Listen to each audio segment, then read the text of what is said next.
Welcome to Stop 5G International's first live global webinar. It's wonderful to have you all with us today.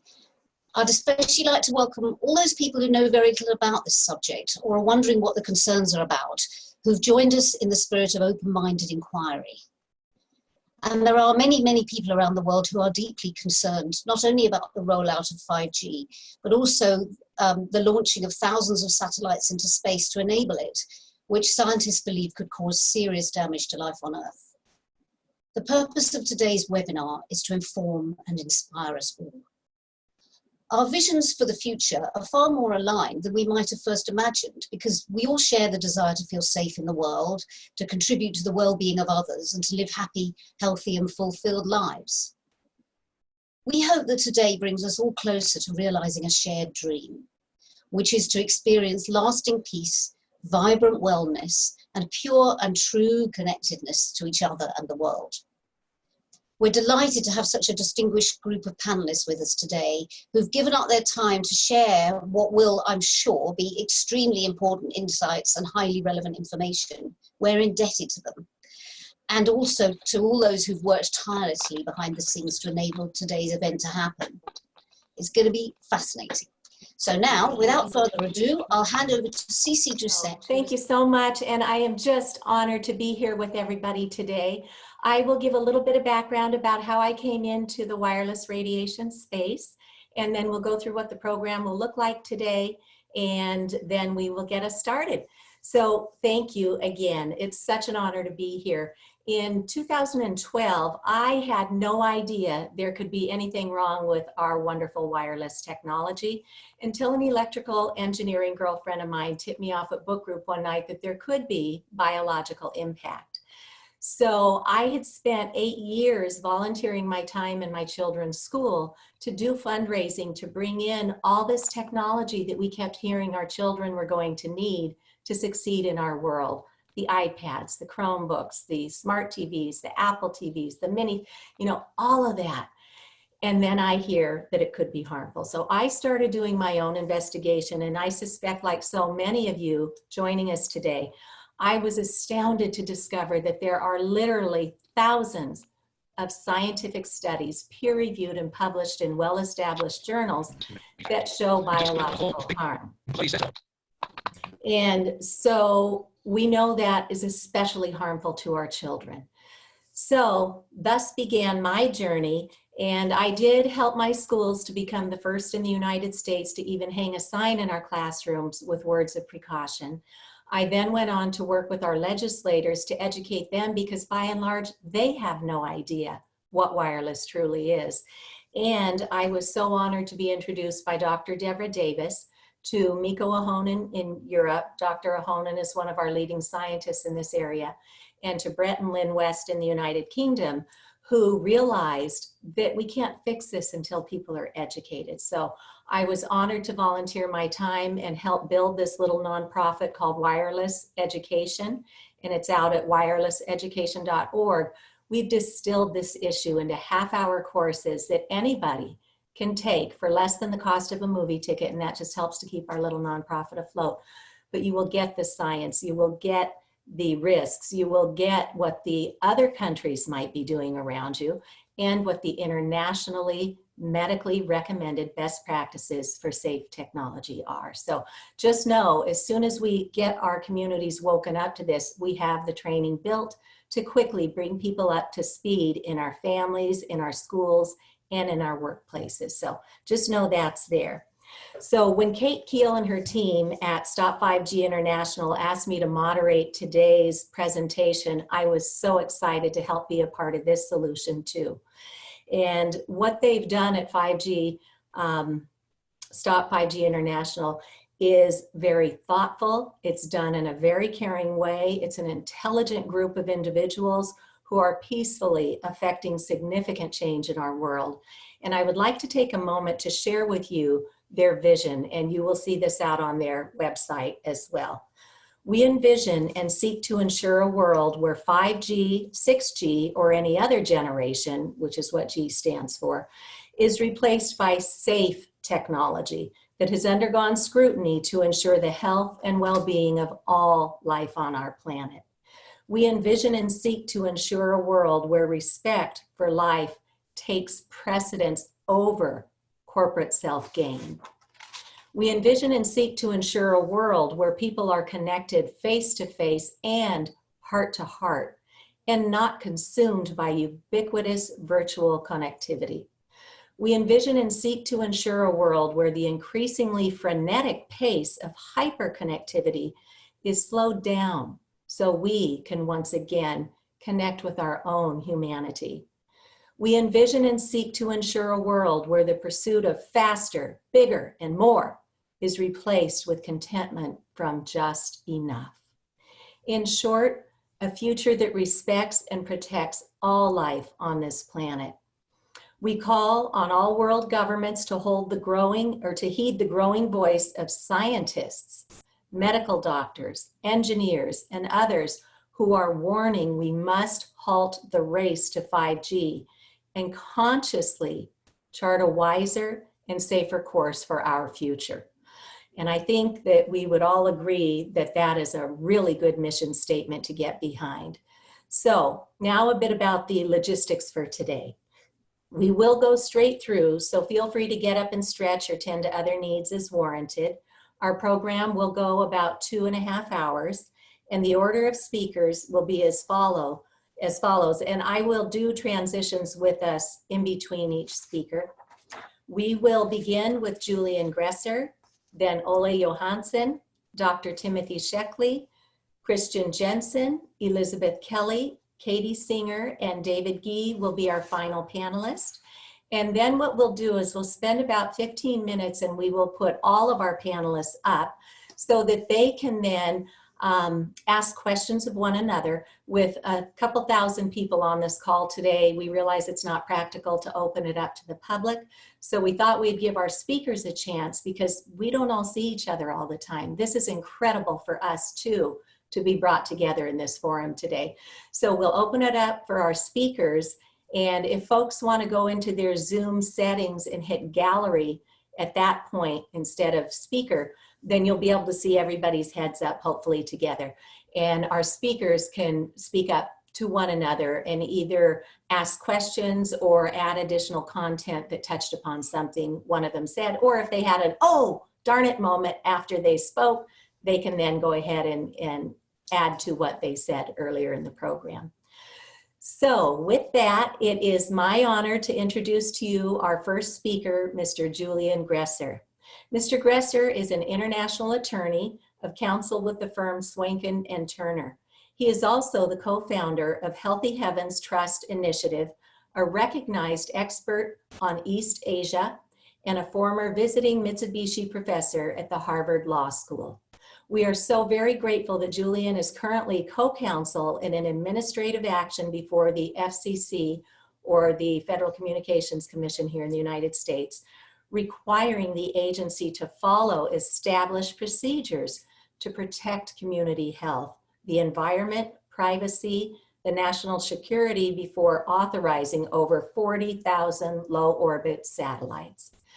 Mr. Gresser will propose an international collaborative framework for attorneys, legislators, and advocates to ensure the imminent commercialization of the last frontier, outer space, is approached with care, respect, intelligence, and wisdom.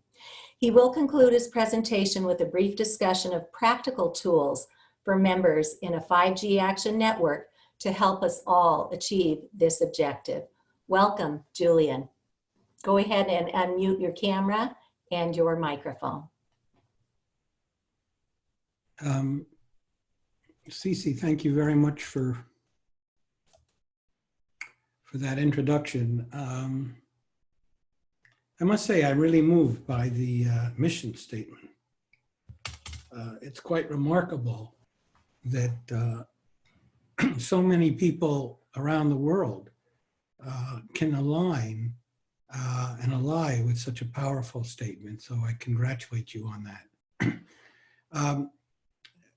What I'd like to do is very briefly introduce myself, outline my assessment of the problem, and offer a practical pathway through the madness and chaos within the next 180 days.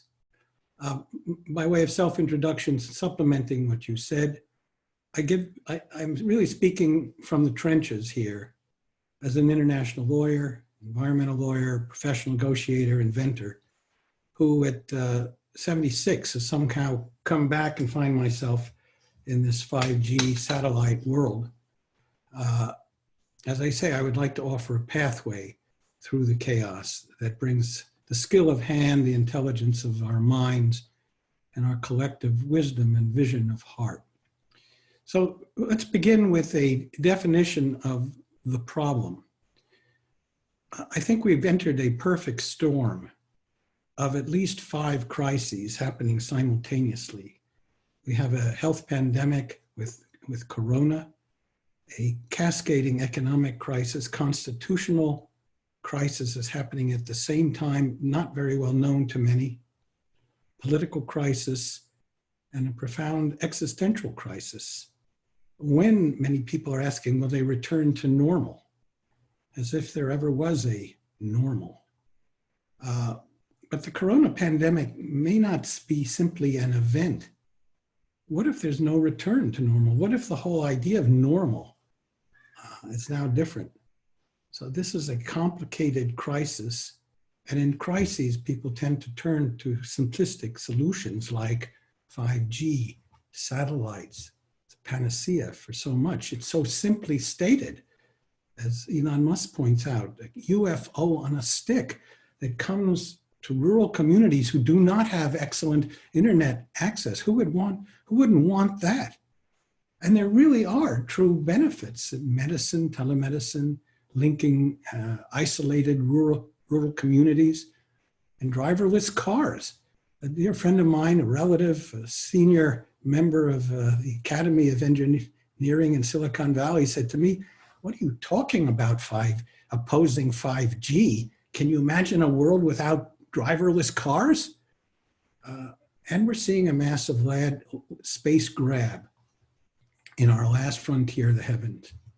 So there's a remarkable confluence of interests here, at least superficially, Democrats, Republicans, the government, we cannot ignore the fact that large segments of the public really want 5G. And it's happening at extraordinary speed, compressed even in the last few weeks. The FCC has approved 1 million Earth stations. The Falcon went up on Thursday with over 50 satellites. There's a grab by the FCC for the spectrum, even horrifying the Defense Department. It's moving so fast, which the Defense Department has objected. And a massive bait and switch in which altitudes at the mid-orbit level, which were approved, are now being proposed for low orbit. And accompanying all this, a remarkable delegation of public responsibilities by the FCC in particular to private corporations. And I think we must concede a true genius at work. We must marvel, I think, in some sense, at the vision of Elon Musk and these other engineers.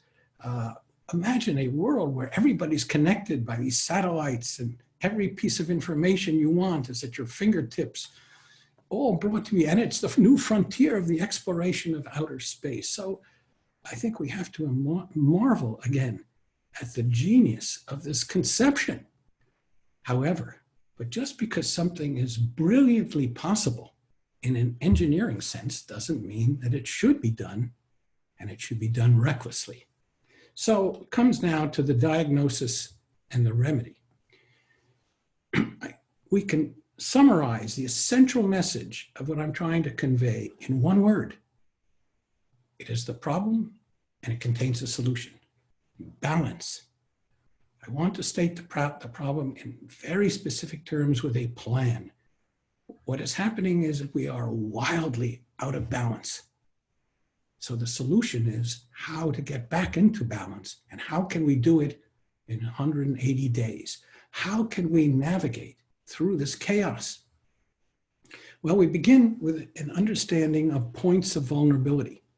First of all, it seems that a lot of this is being driven by the FCC, which is seeing itself, arrogating to itself as a self-proclaimed supra-constitutional agency. The this program, not only the satellites, but 5G generally, is too dangerous to insure. No insurance company will underwrite the risks. And also, it fails to address any of the harms. It's a free-for-all. The scientific record doesn't matter, but it's so strong, at the very least in legal terms, to produce what we call as lawyers, a prima facie case. The business model itself is vulnerable. It depends on huge subsidies, in particular the satellite program, which has been proven by every other company to be a failure. So it requires massive subsidies, $16, $20 billion, and an undisclosed subsidy, which is that the public has to pay for the harms. The public pays principle. The business model also thrives on massive ignorance of science and legal rights, and the fact, at least in the United States, there's a monopoly. Look around. Have you seen an optical fiber wired industry? Of course not. It's all been subsumed and acquired, so competition and innovation is being suppressed. So I think the key challenge is one of coordination and effective collaboration. And the other point is, in balance, there is a huge expanding win, not only for the public, but for other government agencies. This is all significantly driven by the FCC. We cannot assume that the Defense Department in the United States, the State Department, diverse groups, the Department of Agriculture are overwhelmed and happy with what the FCC is doing. Of course not. These represent huge constituencies to get behind a shared plan, a balanced plan. And the interesting and important point is the solutions at any level, the local level, the national, the federal level, internationally, can instantly be shared because the problems are common. So I want to give you a short roundup as to what is happening and can happen at the national, the local, and the international level, and tie it into the satellite program. First of all, at the national level, we already have some very good precedents with good work of NRDC, the present lawsuit being filed by Children's Health Defense. And we've organized a group, we call it the Balance Group, of some of the top lawyers, engineers, scientists, and advocates, which have deep knowledge in this. And we have brought, as mentioned in the introduction, a first application for review to challenge the FCC's, or the International Bureau's, license of 1 million Earth stations on March 23rd.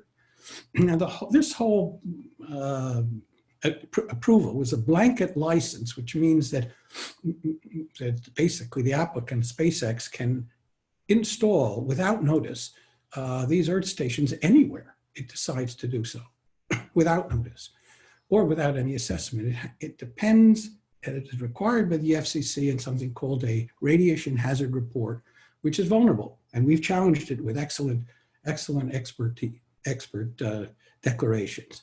So we'll be waiting for that. Now, the next step will be a petition for rulemaking, because as I said, this is based on a massive delegation of public responsibility by the FCC to the industry. And we're saying you have to have rules, you have to have procedures. There are established procedures, you must follow them, and you have to develop comprehensive assessment of the harms. In the satellite area, in addition to health, there are profound issues of environmental harms, of interference with communication. It really turns out that every single living creature on this earth, every plant, every tree is a transceiver. And this is scientifically demonstrated. None of this has been assessed. None of the impacts have done. The risks of collision, the risks of debris, the risks of interference with weather prediction, the risks, the obsolescence of the whole field of astronomy, which is now being interfered with, or could be interfered with. None of this has been assessed. All of this has to be carefully understood and rules developed for the exploration of this last frontier. At the local level, the interesting thing is that there has been a sort of shibboleth that many local communities have accepted, that somehow their hands are tied. Actually, it's not true at all. In the satellite case, it's clear by the FCC's own rules that they're not preempted, that in the installation of these Earth stations, there are a number of cases which hold that local communities can, by ordinance, pass reasonable controls. They could produce a bond, for example, to require no earth station or base station can be installed without a bond. Monitoring is absolutely key. And this is one of the huge opportunities of innovation, which I think Tim Shockley will discuss in his presentation. We have an opportunity to develop new tools, new technologies, so every person in this earth can be able, should she or he want, to be able to monitor the degree to which they're being irradiated. This is a massive, important new industry and an innovation which will help to rebalance what is happening. And at the local level, there's an opportunity for small claims courts to really implement what I call people's law. People are being injured today. They have recourse to the small claims courts. They can bring a number of these lawsuits. So at the local level, at the national level, there's significant hope that we can develop a body of precedents. On the international level, it's even more interesting because when these satellites go up, they don't just stay over Pittsburgh, they circumambulate the entire earth. Italy, Spain, for example, have laws that protect and ensure access to the heavens. You can't just sort of illuminate the heavens and obscure the dark opportunity to see the night sky. This is a violation of Italian law, of Spanish law. So there are opportunity for lawyers building on the record that are developing in the United States and other countries to bring legal actions holding the FCC in the United States for accountability. We're planning an international tribunal in which not only lawyers from other countries, but actually legislators can come together and develop a common record, whether they be legislators at the local level, at the national level, or at the involving international work. And we can use this process, as I say, to accelerate innovation and open up new markets for optical fiber companies who will compete with the wireless. Interestingly, on March 23rd, President Trump signed the Secure 5G and Beyond Act. And that requires, within the next 180 days, a strategic plan to address the vulnerability of the wireless industry. This is quite an amazing opportunity for what we're talking about with our 180-day plan. And we have made this a point in our application for review, which is really based on four basic principles. The first is, this is a matter of national security. It is insane to predicate our national security on a wireless infrastructure dependent on satellites that could be taken out in a day. I mean, it's absolutely extraordinary that the present program would want to put the country at this kind of risk. We're saying that there are established procedures that must be followed. We're saying further that there already is law on the books that the agency, the FCC, is supposed to coordinate with all these other agencies. And you'd be absolutely stunned how many agencies in the United States have as their core mission to protect the public health and wellness. You'll find this in Homeland Security. You'll find in Department of Agriculture, Department of Energy, of course, the EPA, the State Department. They all have this within it, but not very few of them have any awareness at all of 5G. Well, we have laws on the books that will require them to participate with the FCC in producing a plan and rules, some semblance of order for this massive, as I say, free-for-all. And of course, this structure that I'm suggesting within the next 180 days is a precursor to the next stage of legal action, which is, I think, massive damage actions. Because these harms we're talking about are foreseeable, they're preventable, and in legal terms, they point directly to a heightened duty of care, vigilance, and precaution. And we are going to see that if we can organize hundreds of lawyers in this country and around the world and legislatures, you will see how the case to be brought to juries and other decision makers will become extremely powerful. And there will be a shift. There will be an economic incentive for of course, for the optical wired industry. It will be a very significant opportunity, but even for the wireless industry, well, an opportunity to shift course and move to this new direction. So moving to really to conclude my comments, we have an opportunity, I would like to mention, of training in what we've called the 5G Action Network. And what we are offering is a special, how should I say, proposal that for the audience, if there are 12 people in our audience that would like to train together with us in the proven system of negotiation, there would be three advantages to this. One, the system that we've developed with an online series of courses has been proven to win, because our plan, this balance plan, is a program to win. And you develop there's one way you can look at the entire process as a negotiation. You can approach it in an ad hoc way, or you can approach it in a systematic way. So every single move that the players on the other side are making, which I call the shadow game, you can understand, you can neutralize, you can go around, you can let in. And so you will understand how to develop these skills systematically, how to neutralize the shadow game, and how to take the system and introduce it around the most practical problems facing your community. So it'd be a modest investment of your time.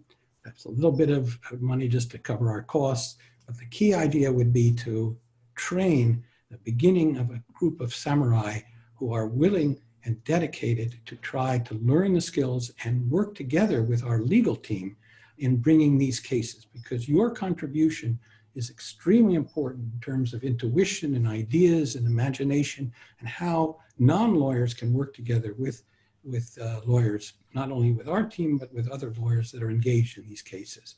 Oh, Julian, that is so wonderful. I can't tell you how heartened I think many of us on this call are today, because we have reached out to our local community municipal leaders and have heard the same thing that you mentioned, that we don't have a choice. They feel like they're hamstrung at the local level. So we are so very grateful that you and the other legal team that you're assembling, all those members can bring that back to our communities so that we can be, once again, empowered to do this in the proper way, so that we can bring safe technology to our communities. So thank you. I just have one sentence and I'm done. Okay.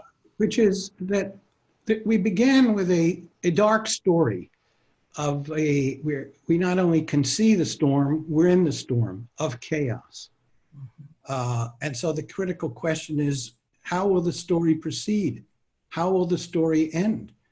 Will the boat capsize? Will the planet, go into a death spiral? No. I think there's an extraordinary alternative story, an awakening. And law can be a vehicle, just as it was in Japan during the cases of pollution control and injury, of value creation and societal transformation. Every person, every tree, every living thing on this earth is a transceiver. I mean, I was struck when I learned that from Joe Sandry. And this is not metaphor, this is reality. We are all bioelectrical beings, and so we are definitely impacted by this man-made electromagnetic radiation. We are all alive, throbbing, caring for one another, connected not only here on earth, but also to the heavens. We have an opportunity together to cause a shift, not only an opportunity, a strategic plan to reach higher ground within the next 180 days. That's what I have to say. Well, thank you so much for that motivation for all of us to really listen hard today and then start thinking, how can I take this locally and what can we do from right where we sit today? And for those who are just learning about the wireless risks, I wanted to mention what 5G is. First generation, it just stands for generation. First generation was our first cell phones that were like the size of a brick. The second generation, the 2G, was when we were able to do a little bit of texting. Third generation brought in a little bit of internet connectivity. And then when we got to 4G, we basically had a computer in our hand or on our wrist or wherever we have a mobile device.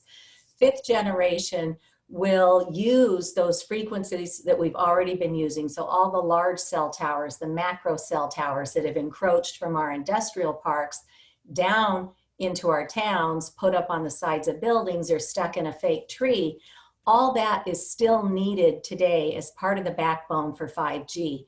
So what 5G will do is bring a whole nother layer of radio frequency radiation from cell towers that will be put outside of our homes every 2 to 12 houses. So that in a nutshell is what 5G is. They're using another end of the spectrum of waves, the little dinky millimeter waves that can't go very far. They're promising us, you know, spinning it up as great speeds and quick downloads, but that means it can't go very far and it can't get through buildings like the longer signals with 3G and 4G do. So they're going to want to put a cell tower every 2 to 12 houses inside our neighborhood. So the risk is that we are going to be waking up, and a lot of people across the world already have, to a small cell antenna or a distributed antenna system right at the curb outside of our bedroom. And to help us understand why that's really such a biologically bad idea, I am so honored to introduce our next guest, one of the world's leading scientists in microwave radiation, Dr. Ole Johansson from Sweden. And Dr. Johansson retired as a professor from the Karolinska Institute in Stockholm, Sweden, where he was the former head of the experimental dermatology unit in the Department of Neuroscience. Dr. Johansson was also employed for a number of years at the Royal Institute of Technology in Sweden and as an adjunct and guest professor in basic and applied neuroscience. He will reflect upon the current state of the art regarding the adverse health effects of artificial electromagnetic fields, such as from cell phones and Wi-Fi. Dr. Johansson now educates citizens, healthcare providers, and public servants around the globe, and today's talk is called 5G, a too late lesson from early warnings. Welcome, Professor Johansson. Thank you very much indeed, Cici, for that lovely introduction. And I say good morning, good day, good afternoon, good evening, and good night to all of you that are awake and watching this webinar. As all of you know, I love all living creatures on our planet, especially elephants. But not elephants in the room. They disturb me, and the lack of answers to simple questions about them disturb me enormously. I often think about our current world as being a potential demonstration soon of too late lessons from early warnings, and they make me frustrated, stressed, and even scared. I also love hedgehogs, and as a tribute to them, today I look like one growing my summer beard. And no, I am not, and Sweden is not in panic mode or lockdown. The current situation is near normal, and for me personally, completely normal, in case you wonder. For the first time, it feels quite good to be a composed and pretty boring Swede, you know. Well, it's such an honor to be on board today, being just a small sparrow really among great eagles. This day is more than important for me. It marks a continuous effort to balance madness on this planet. First, I would like to thank the organizers of today's webinar, who have provided their endless time, effort, and support behind the scene to make this a memorable webinar during the International Global 5G Protest Day. Personally, actually, I protest against 4G, 3G, 2G, 1G, and a whole lot more of artificial electromagnetic fields. But let's start with 5G. And without the work of all the organizers, and without the addition of the other very important speakers today, and without all the 5G Protest Day organizers around the entire world, nothing would have happened. As an academic scientist and as a citizen of the world, I thank you from the bottom of my heart. Secondly, I want to send a message to each one of you out there right now listening to our webinar. I rephrase what a great statesman once said: never was so much owed by so many to so few. A wartime speech made by the British August 20th, 1940. Pilots who fought in the Battle of Britain have been known as the few ever since, at times being especially commemorated on the 15th of September. I suggest now that we from now on keep April the 25th at a similar commemorative day for all of you, never giving up, working 24/7 to save this planet, its life forms, every man, woman, child, cat, dog, bird, insect, plant, and bacterium. You're also the few, and trust me, you will win. However, to get there, to the finishing line, I hereby will send you a few pieces of advice, and of course, only leaving to you to use them or not. I will not, in contrast to what Cici said, cover all the science, because I know all of you already are experts, and you don't need to hear all the details that we can discuss at another time. Well, along those lines, I want to remind everyone about what I always recommend: to identify first the aim of any endeavor, what I will call the end station or end point. Define the different avenues leading up to that end station. Find the needle point approach to pop the societal industry-driven balloon. Most effectively, I say again, a smaller working group should be identified and summoned and given the task to go into battle with. The risk is otherwise big that we just talk instead of act. Also realize that the recipients of your demands are ordinary human beings. They are not any supermen or superwomen. So present them with one aim at a time, be very specific, and identify the end station or end point so well so there will be no room for error, no interpretation, or for any misunderstanding.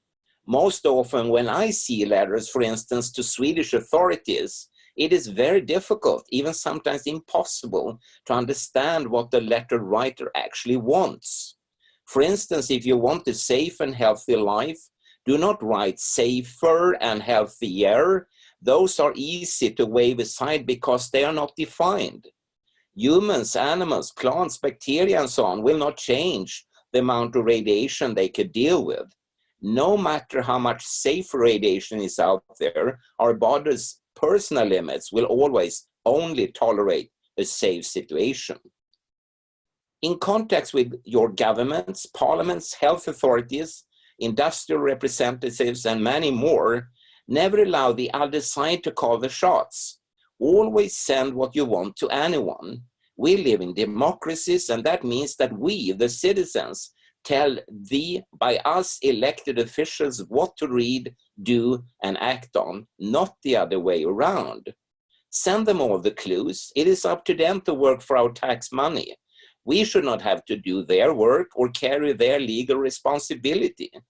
Be disappointed when they do not respond or respond in a patronizing way, but never give up. Send reminders, new questions, repeat demands, and so forth. The strongest legal tools, and I know Christian Jensen will cover this in depth later on, if you ask me, are to use the international handicap laws and regulations, the Nuremberg Code, environmental laws and regulations, but also common sense, to be 100% clear about what is demanded and to just say no to any attempts to sweep the issues under the carpet. Also, every step forward, even the smallest one, still is an important step. When writing or talking to any authority, judge, attorney, lawyer, politician, civil servant, journalist, or reporter, always make the message dead accurate, 100% correct, and without any speculations.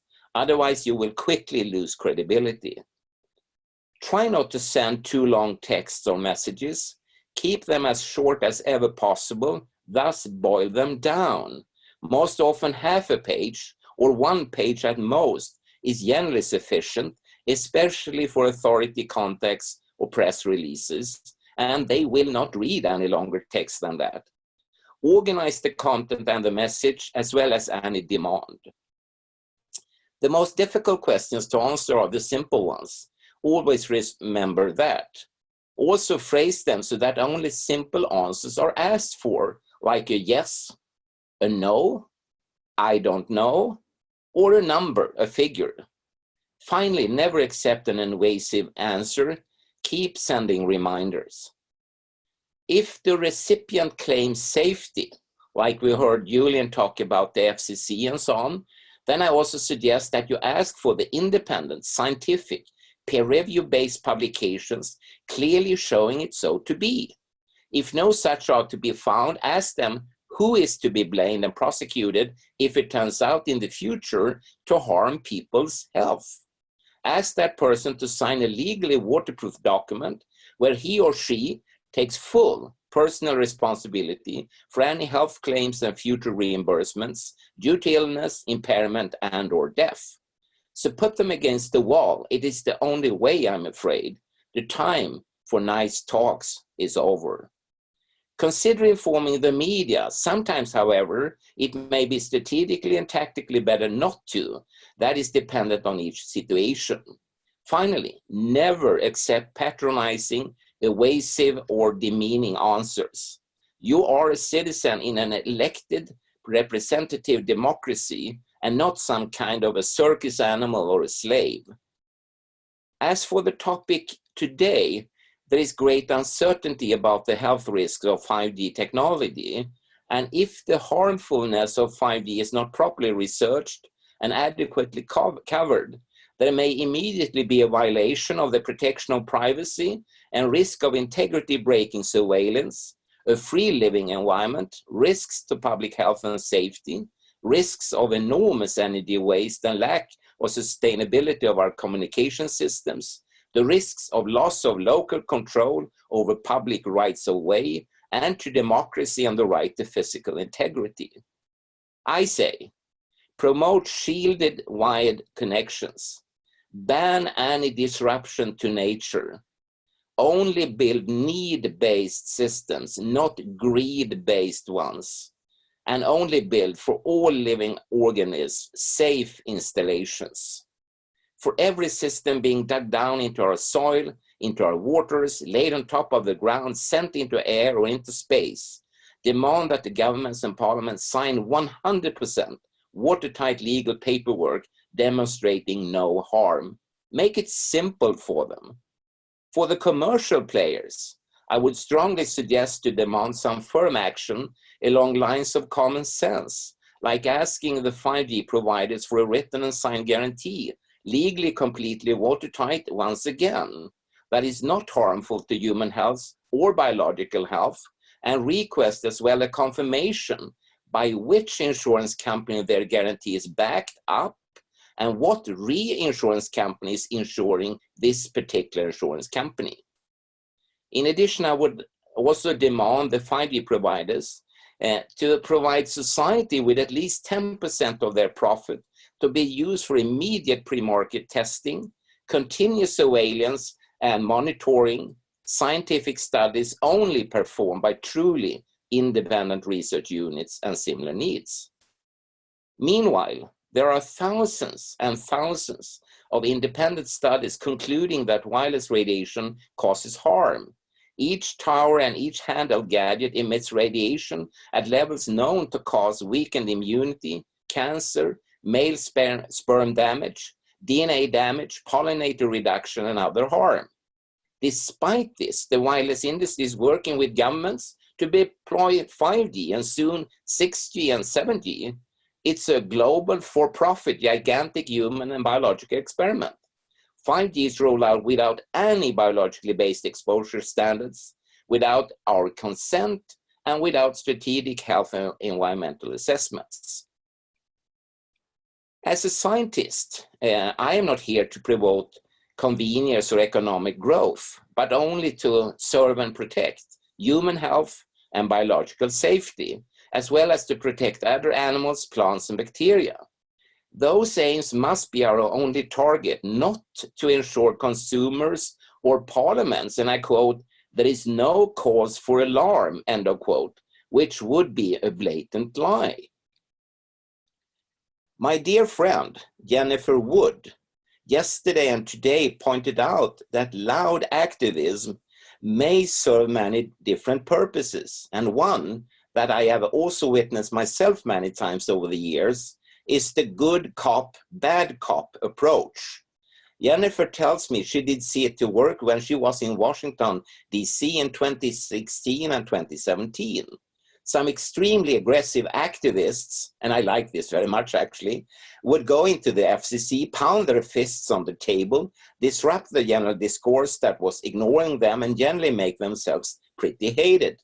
Then a few days later, a bunch of very nice, reasonable advocates, maybe from Sweden, would go in and talk to the officials. The officials seemed so relieved to be working with kind, rational people that some even started to ask questions about safety issues, even for their own protection. Needless to say, it didn't stop the march towards 5G, but it didn't win a small portion of new advocates. All that are listening now, I tell you, you have come a long way, but there is still some kilometers or miles to cover. Freedom and democracy, protection of our health and environment must be won every day. The biggest army of supporters of freedom and democracy are you, the awake, concerned, educated, and alerted citizens. Never forget that. Thank you so much from Stockholm and Sweden. Over and out. Wonderful, Professor. Thank you so very much for joining us today. And those tips are so great because it takes a lot of courage to stand up and start speaking about this. So to hear success stories that others have done, those are the kinds of things we all want to share as we move forward, because that gives us the inspiration to continue every single day. So thank you very much for everything you've done over the years and for what you will continue to lead us in the days to come. All righty. So next, I am so very pleased to introduce Dr. Timothy Shockley. He is a Senior Research Fellow of the National Institute for Science, Law, and Public Policy. He's an international expert in computer and communications engineering, technology, and policy, and he's the author of what I like to refer to as a roadmap to safe technology for our municipalities. It's a free online policy paper called Reinventing Wires, the Future of Landlines and Networks. Dr. Shockley will speak today on the risks of wireless, including the risk of loss of local control over public right-of-ways and to democracy, the risk of privacy and surveillance, the risks to public health and safety, and the risks of energy waste and lack of sustainability of telecommunications. Welcome, Dr. Shockley. Well, thank you, Cece. Can you hear me okay?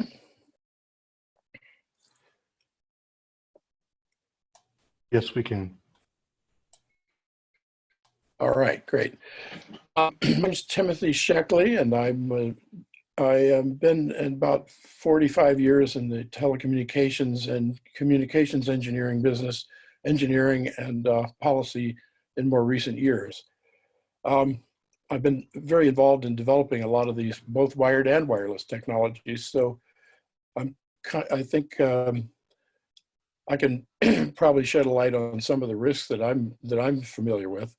The title of my conversation, my talk right now is about the risks of wireless proliferation, the risks to public health, security, privacy, energy, and environment.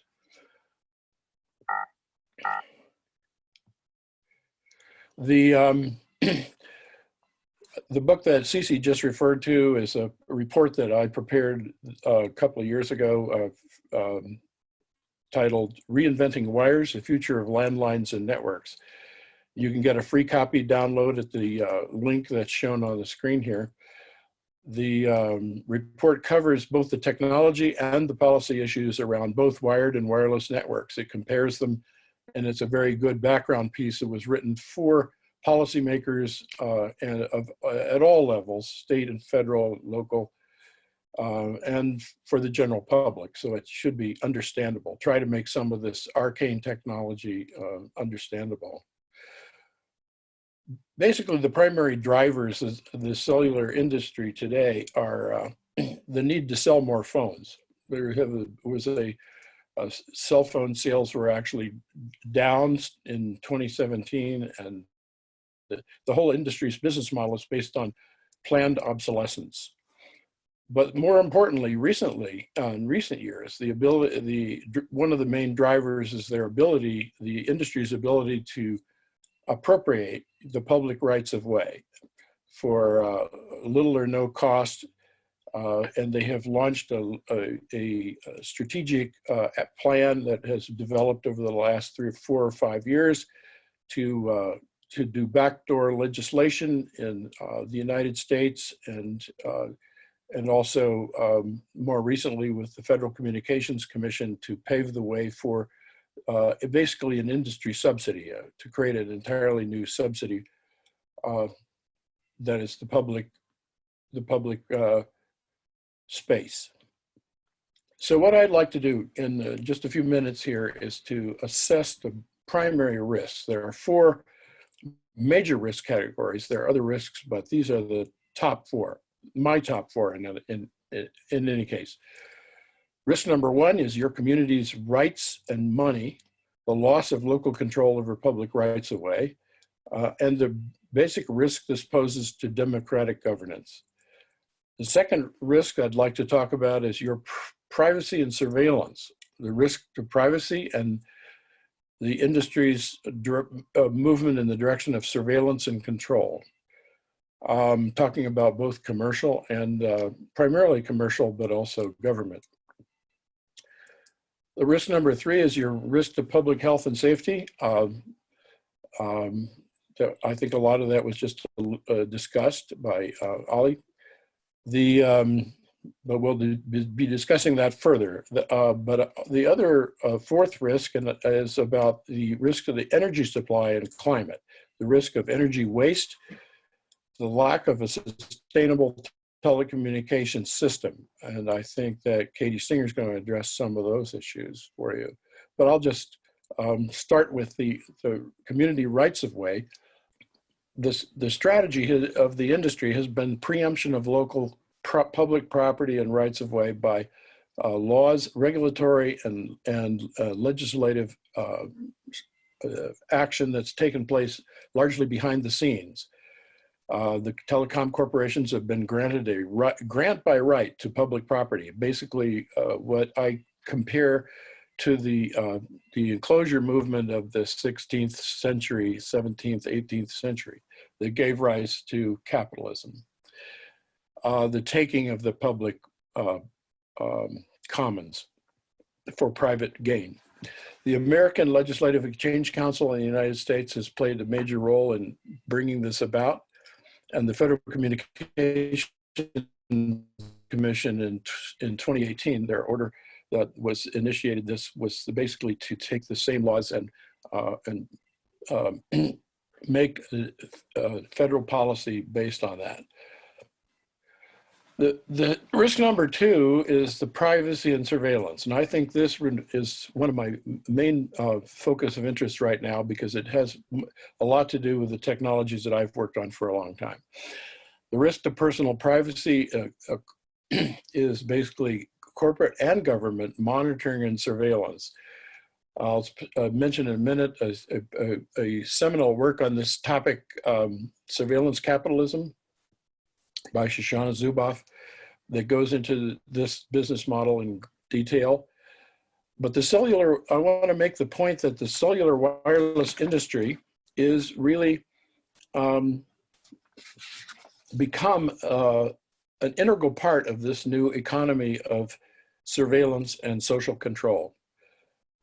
Wireless devices are inherently, and technologies, particularly smartphones and everything associated with that, have become a tool of surveillance whose basic purpose, designed from the ground up, has been to gather data about you. And it's unlike the types of things you would connect to a wired network in your home, like personal computers, things like that. It's fundamentally different. It's designed for monitoring and tracking, surveillance, and for behavioral modification. The whole concept of the Internet of Things is also one of the buzzwords of the industry right now. The idea that everything will be designed to connect to the internet. And the purpose of that has unfortunately morphed in the direction not of doing things that are needed or useful for people, but for gathering data for gigantic corporations to sell to each other and to exploit. I highly recommend this reference, this book, The Age of Surveillance Capitalism, A Fight for the Human Future at the New Frontier of Power by Shoshana Zuboff, a Harvard business professor that was published in 2019, this past year. Wireless products and networks are especially being used to fulfill the need for surveillance and using big data. This book is not about wireless. It's more about the business model of the entire IT industry, the information technology industry, which has morphed over the last 20 years from selling products and services to trading in your personal data and your behavior. This was, according to Professor Zuboff, this basically was invented by Google in 2000, and it's been adopted by Facebook, Amazon, Microsoft, the largest corporations in the world, and now the entire industry following suit to adapt their business models to this new surveillance capitalism model. And it's now been adopted by Verizon and AT&T, the largest telecom corporations in the US, and the entire IT industry. It's become the basis of wireless services and morphing the entire telecommunications infrastructure to wireless. Advertising has become the primary driver for the internet, and it's now about selling the data that are gathered by Google and Facebook and Amazon, about initially selling behavior in the form of advertising, but now selling your behavioral modification, which was something that came up in the last election, the Cambridge Analytica scandal, where data was taken from Facebook and used to influence elections. And now, as we move into the future, selling the control of people, in other words, evolving into political control. Wireless devices and networks are complex and proprietary. The surveillance technology is built into the smartphones and IoT devices and appliances and cars from the ground up. But wired and fiber networks are basic to all of this. The wireless could not exist without the fiber, but the primary thesis of my book on reinventing wires is, why not just let people have access to the fiber first and treat wireless services as adjunct service, not as a basic service. The basic service is the fiber itself, not the wireless access point in front of your house. A third risk is the risk to public health. This is not my primary area of expertise, but I did deal with the literature on this field in reinventing wires, and you can see a portion of that is related to surveying that literature, and there's been a lot of work that has been done by others on this. I'll leave this to others to go into, but basically my point is that microwave and millimeter wave radiation both have demonstrated cancer risk from and the potential for numerous biological and health effects is there. There's clear evidence of it. There's certainly enough evidence at this point to take a more precautionary approach. The FCC limits are obsolete. It is energy, the risk to our energy supply, exponential growth of energy consumption by telecommunications is completely unsustainable. Wireless access networks use at least 10 times the amount of energy of a wired network. Fiber consumes the least energy of any type,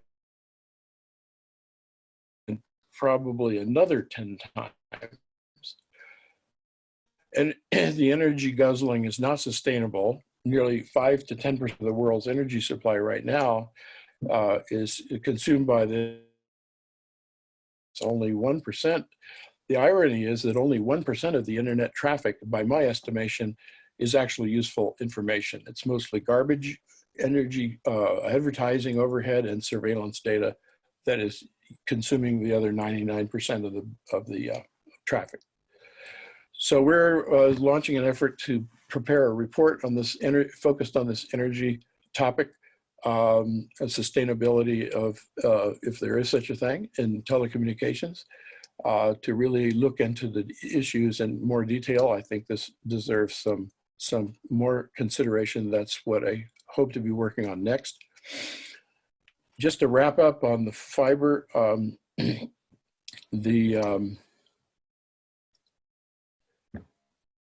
fiber to the premises versus, this slide shows a comparison between fiber to the premises and cellular wireless. Fiber is future-proof, fiber is simple, fiber is open, wireless is planned obsolescence. Wireless is complex and it's proprietary. Fiber enables renewables, fiber is energy efficient, but by a factor of, more energy efficient by a factor of 10. Wireless is about surveillance and it's slower. It's always slower because it depends on the fiber itself. Fiber is owned by the community, or can be owned by the community, and it is a basic public utility like water, sewer service, and streets, whereas wireless is an adjunct service and it's for things that move. So in summary, the 5G is the fifth generation wireless technology. It's a difficult term to define. It's an umbrella term. It's an advertising term. It's not a technical specification at this point, a complete one. It's incomplete. It's an add-on to 4G. So you always get 4G with 5G. You don't get 5G alone. And 5G is a marketing tool.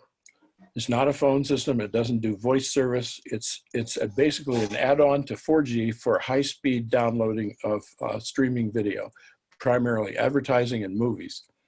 Wireless carriers have spent millions on millimeter spectrum, so they're not about to back off. So people need the fiber first. It's an essential public utility. Wireless is an adjunct service.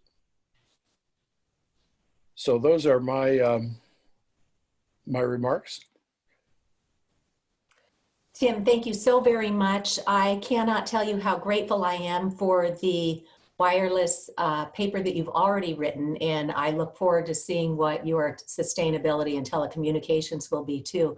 I have taken your book into the legislature here in Massachusetts, and I've taken it into town meetings with our select boards and handed that to them. I handed one to Senator Ed Markey at the federal level. So thank you so very much for your life's work and everything that you continue to produce to make our jobs more credible and easier to convey these important messages. So thanks, Tim. Next, I have the privilege of introducing Christian Jensen. He is an attorney at law and a seasoned practitioner in the field of human rights, environmental law, and Europe's GDPR, which is the General Data Protection Regulation about security. And he is also an expert in other areas. Today, he will be speaking on the 5G legal opinion and the Danish initiatives. So welcome, Mr. Jensen. Very much, Cece, and thank you for the introduction, and thank you for everyone who takes the time to participate in this essential issue, as well as the other panelists. I'm going to share photos of the presentation as I go along, and I hope that everyone can see what is being, the images that I'm showing. So it should say on your screens part 1 and part 2. Part 1 of what I'm going to speak of today is regarding the legal opinion, whether or not it is in contravention of human rights and environmental law to establish the 5G system in Denmark. And part 2 relates to the legal action being taken in Denmark in that regard. I was asked to prepare this legal opinion, and it was published on May 4th, 2019. And there's an English version available at the website, which hopefully all of you can see on the screen link. The first part of the legal opinion summarizes scientific evidence of harm and risk to humans and the environment. And now I'm getting a technical message here. So, which I cannot see. So I need to be okay. So I hope everyone can now see the text. Okay, good. So The first part of the legal opinion, available on the net at the web address, which you can hopefully all see now, summarizes scientific evidence of harm and risk to humans and the environment. And the second part of the opinion analyzes the international rules from a Danish perspective, which means that people who live predominantly in Europe will also be able to make use of these rules directly.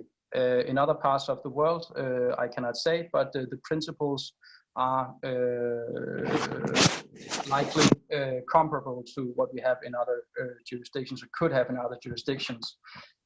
Being that it has a lot of information, I cannot go through the legal opinion in detail, but I will summarize it accordingly. So I will go to the next page now, please.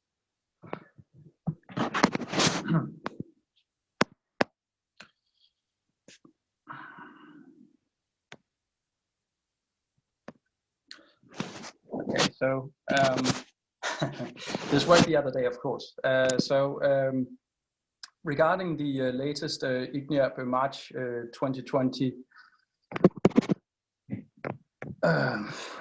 guidelines in Appendix B, page 42, the IGNIAP group states that there is no evidence of adverse health effects at exposure levels below the restriction levels in the 1998 guidelines, and no evidence of an interaction mechanism that would predict that adverse health effects could occur due to radiofrequency EMF exposure below those restriction levels. This is basically formulated by a close community of a handful of scientists. They handpick their successors in this close community, and what we should compare it to is the wealth of other scientific investigations, obviously, which is currently out there. And this is what I'm trying to put on the screen just now.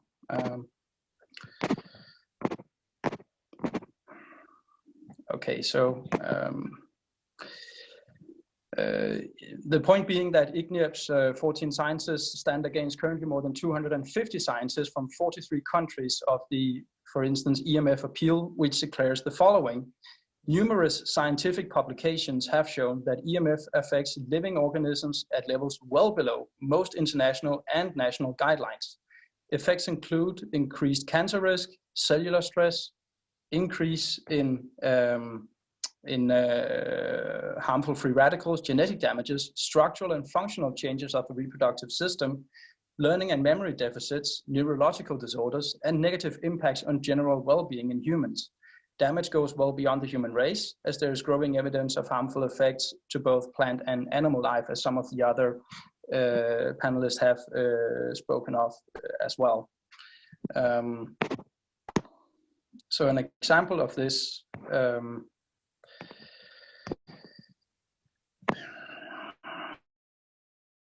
an example of a comprehensive and scientific literary study of primary and secondary sources was conducted by an American professor named Martin Paul, which was a professor of biochemistry and basic medical sciences at Washington State University.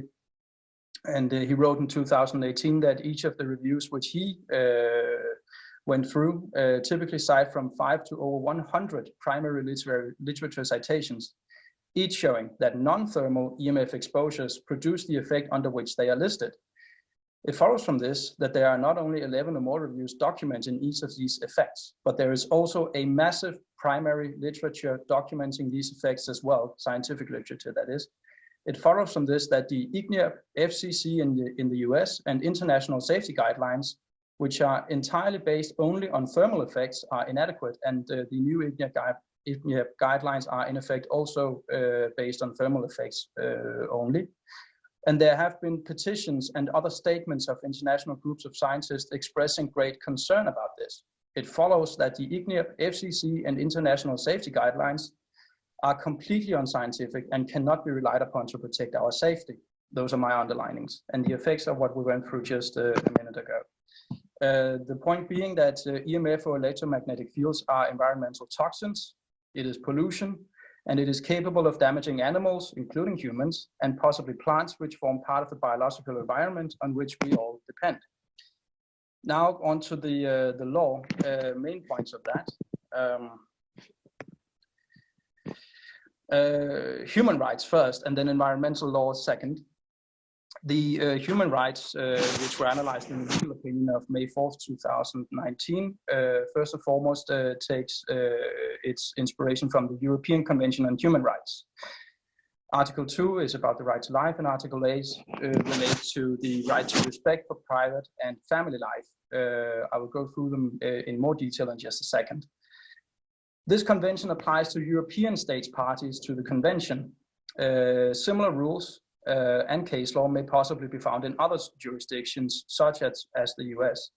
Court systems often also inspire each other, and they lean on the experience and sound judgment of others when the rules are compatible, or if the rules are simply not fleshed out nationally, if this is new case law. As relates to Article 2,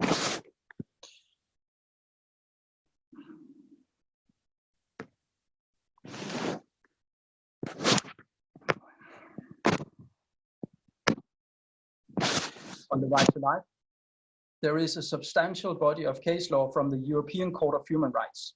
All of the judgments which are mentioned in the legal opinion, and which I also mentioned here, are available online in full detail for free in English. Some judgments from the court are also announced in French. And as regards case law relating to the right to life, it is especially worthy of note that this Article 2 on the right to life, it has a procedural aspect. It is not simply about safeguarding someone from being shot to death, for instance. It also relates to procedural aspects. The article relates to or applies also to pollution emanating from private corporations, not only state-owned corporations. It states the case law that predictable deaths, which could have been avoided, and this is what my esteemed colleague from the US was also referring to in his lecture, as I understood it, predictable deaths which could have been avoided may incur liability for the member state. It also applies to threats to life, which do not lead to deaths. And it applies to both sudden catastrophic events and disease, which evolve over long periods of time. And an example of this is a judgment from July 24, 2014, in a case versus Malta. And if you go into the grounds number 79 to 81 and 83, you will find the central grounds there. The case was about a private asbestos-contaminated workplace, and in which the authorities remained passive against better knowledge and judgment, and therefore the state was found liable, the Maltese state. Member states also have a duty of care and oversight against dangerous polluting enterprise as part of the right to life. The state must therefore set up legal and administrative framework designed to be an effective prevention against threats to life. And we find a reference to this in, for example, but there are numerous judgments regarding this. The Grand Chamber judgment of 2004 in the case of Ünal Yildiz versus Turkey, grounds 89 to 90. And the point in this context is that when the national authorities do not act upon known risks, which is to say, send them the information you have regarding scientific evidence, and they do not set emission limits which are able to hinder the predictably life-threatening conditions, for example, death by cancer, they do break Article 2 of the European Human Rights Convention.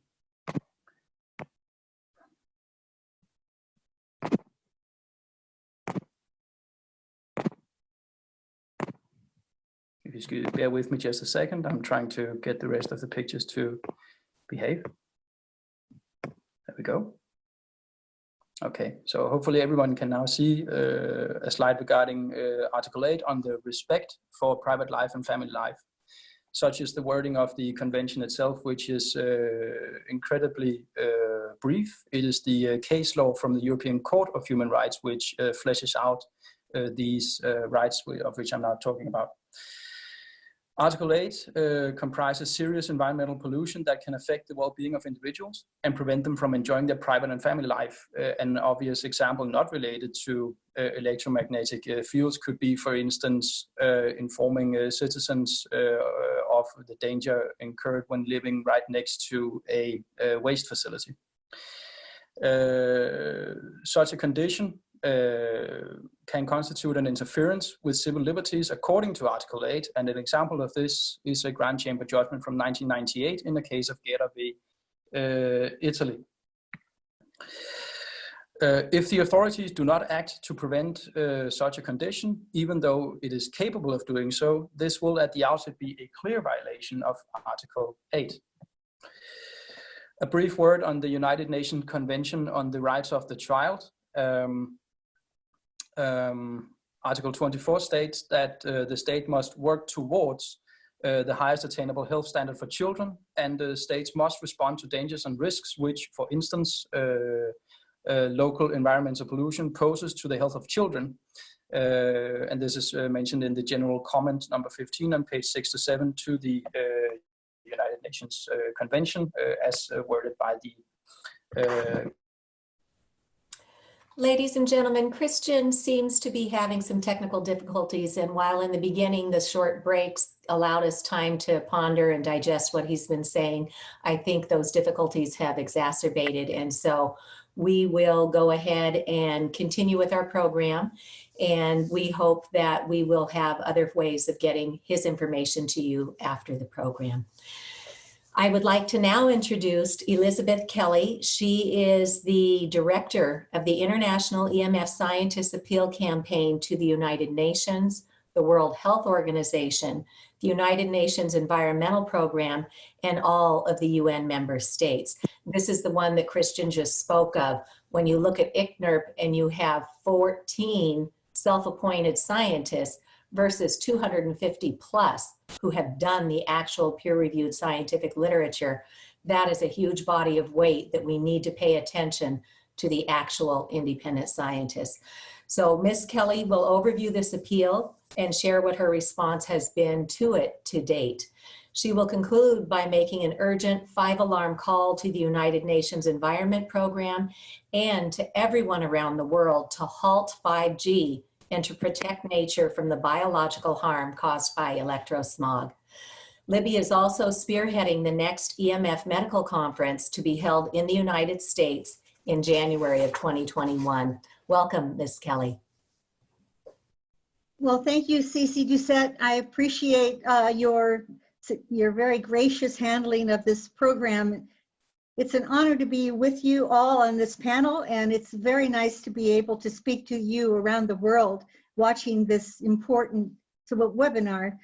I'd just like to say that 5th generation wireless is not the first generation of wireless tech, and it won't be the last. So this is a point in time, a major change in the point of time because of what 5G brings, to be talking about the health and environmental effects. And I'm so glad that we are being interdisciplinary here today and talk about the legal implications. So I'm going to go to my slides now, and excuse me for a second, I got to push a couple of buttons here. I'm speaking on behalf of the EMF scientists and the advisors to the EMF scientists for the International EMF Scientist Appeal. And we are asking the UN Environment Program and all of you to protect nature from 5G. I direct the International EMF Scientist Appeal campaign, and our website is emfscientist.org, and the slides from this presentation will be available on the conference page, the webinar page. The advisors to this appeal include Dr. Annie Saskow, former employee with the International Agency on Research on Cancer at the World Health Organization, retired director of research at ENSERM in France, and a professor at the University of Bordeaux. Meg de Havas, professor emeritus, Trent University in Canada, who also helped prepare my slides on nature today, on some of the science. Henry Lai, Dr. Lai is a professor emeritus at University of Washington. And Ronald Melnick is a retired senior scientist at the U.S. National Toxicology Program. Joel Moskowitz is at the University of California, Berkeley. And we work closely together to manage this appeal. The appeal is currently signed by over 250 EMF scientists from 43 nations, and in addition, another 13 supporting scientists who have published in related fields and are actively engaged in EMF education. We have serious concerns regarding ubiquitous and increasing levels of EMF generated by electrical and wireless devices and infrastructure. The EMF safety guidelines and standards set by international organizations are inadequate and obsolete with respect to long-term, low-intensity exposures common today. Numerous recent scientific publications have shown that EMF affects organisms at levels well below most standards. Damage goes well beyond the human race, as there's growing evidence of harmful effects to both plant and animal life. Now, Christian Jensen just outlined the scientific basis for the concerns raised by the EMF scientists, so I will not read this again, but it is available on our website and on these slides. We urgently call for action by international agencies and national governments. We call upon the UN to exert strong leadership by fostering the development of more protective EMF guidelines, encouraging precautionary measures, educating the public about health risks, particularly those risks posed to children. We call upon the UN Environment Program to convene an independent multidisciplinary committee to explore alternatives to current practices and to recommend precautionary measures that could substantially lower human exposure to RF and ELF, extremely low frequency for electricity, to the UN and the WHO. By not taking action, the World Health Organization is failing to fulfill its role as the preeminent international public health agency. I am not going to read these 9 recommendations thoroughly, so I encourage you to do so. I should say that this appeal has been brought before members of parliaments and congresses, state legislatures. It's been referred to in journals, in publications, and is widely considered an authoritative document. And it also makes these recommendations that everyone can look at and employ. Now, the signatories to the scientists, I'm going to slowly go through these slides. They are so courageous. They're standing together in common cause, placing their careers and their reputations at risk. They're the scientists who have done the research that show exposure below the current threshold set by the ICNIRP, the International Commission on Non-Ionizing Radiation Protection. They've reported these results in their work, showing that non-ionizing radiation at levels far below ICNIRP's safety threshold is creating great harm, and they are being ignored. So I'm going to go through the slides, and I'm not going to say much, just to give your eyes a chance to roll over these names, their credentials, where they work, and what nations they are signing this appeal from. It's just an amazing experience to have the opportunity to represent the views of these scientists.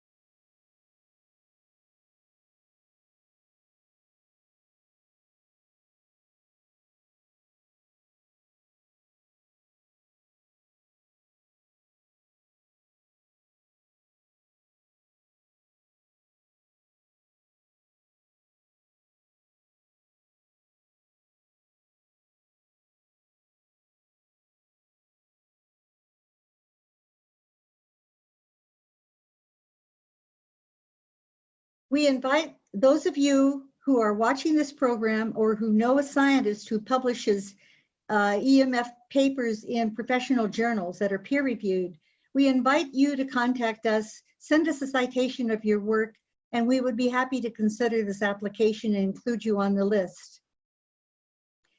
2 of the scientists who signed this appeal are on this call, Dr. Ulla Johansson and Mr. David G, Mr. David G in the UK, who will be speaking later. We sent a follow-up letter to the UN Environmental Program.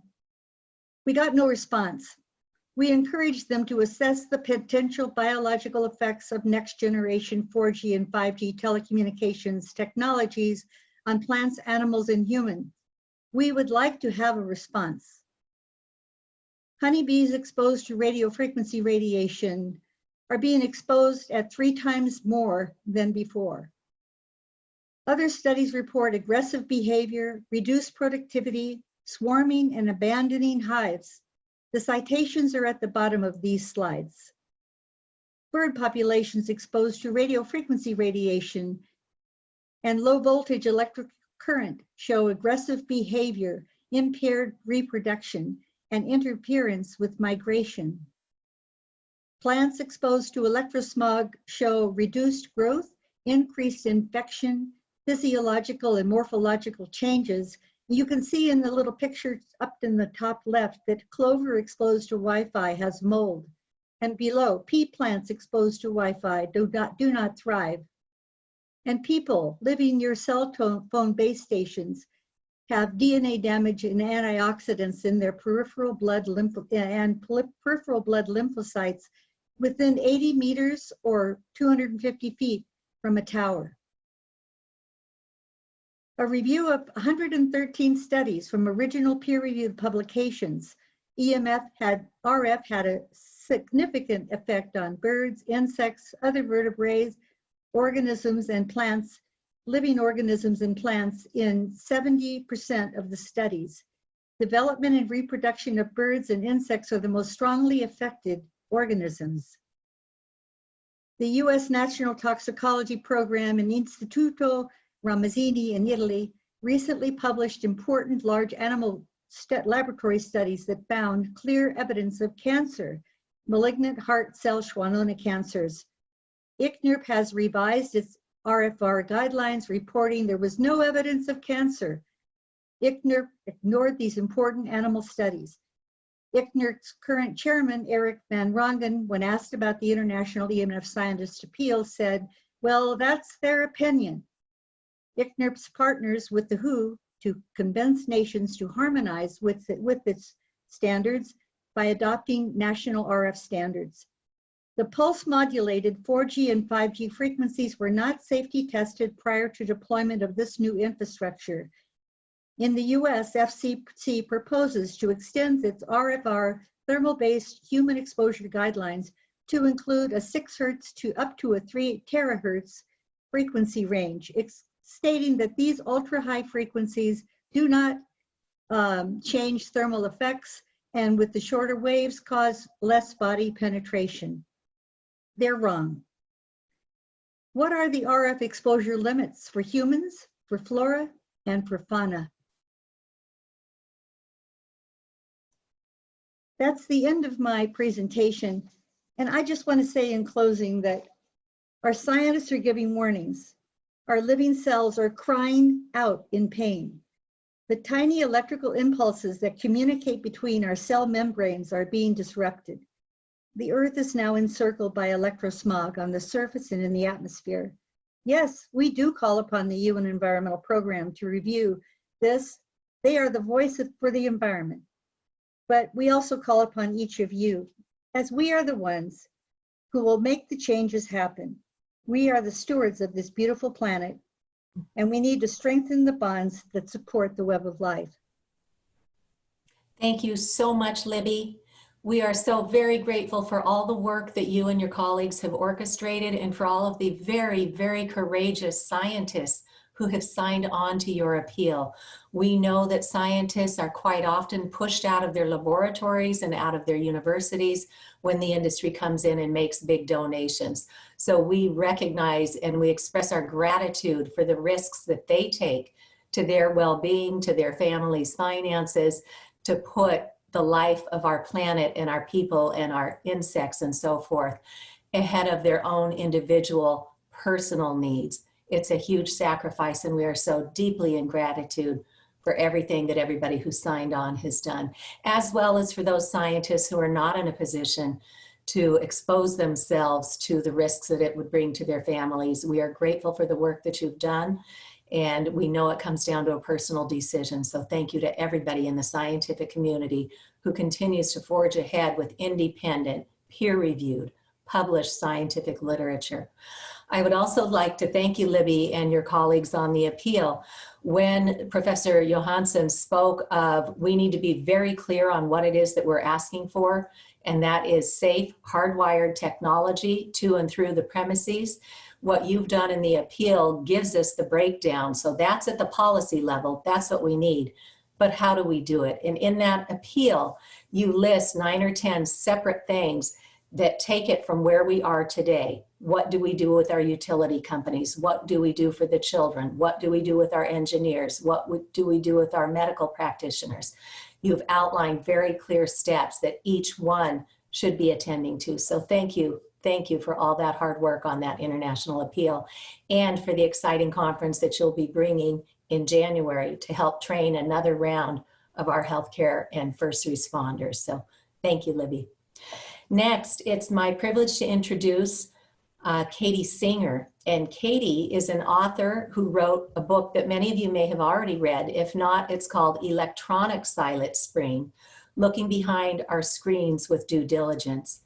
Katie's most recent book, This Electronic Silent Spring, reports on the health and environmental effects of exposures to electromagnetic radiation from electronic devices and infrastructure, along with a history of telecom laws and regulations.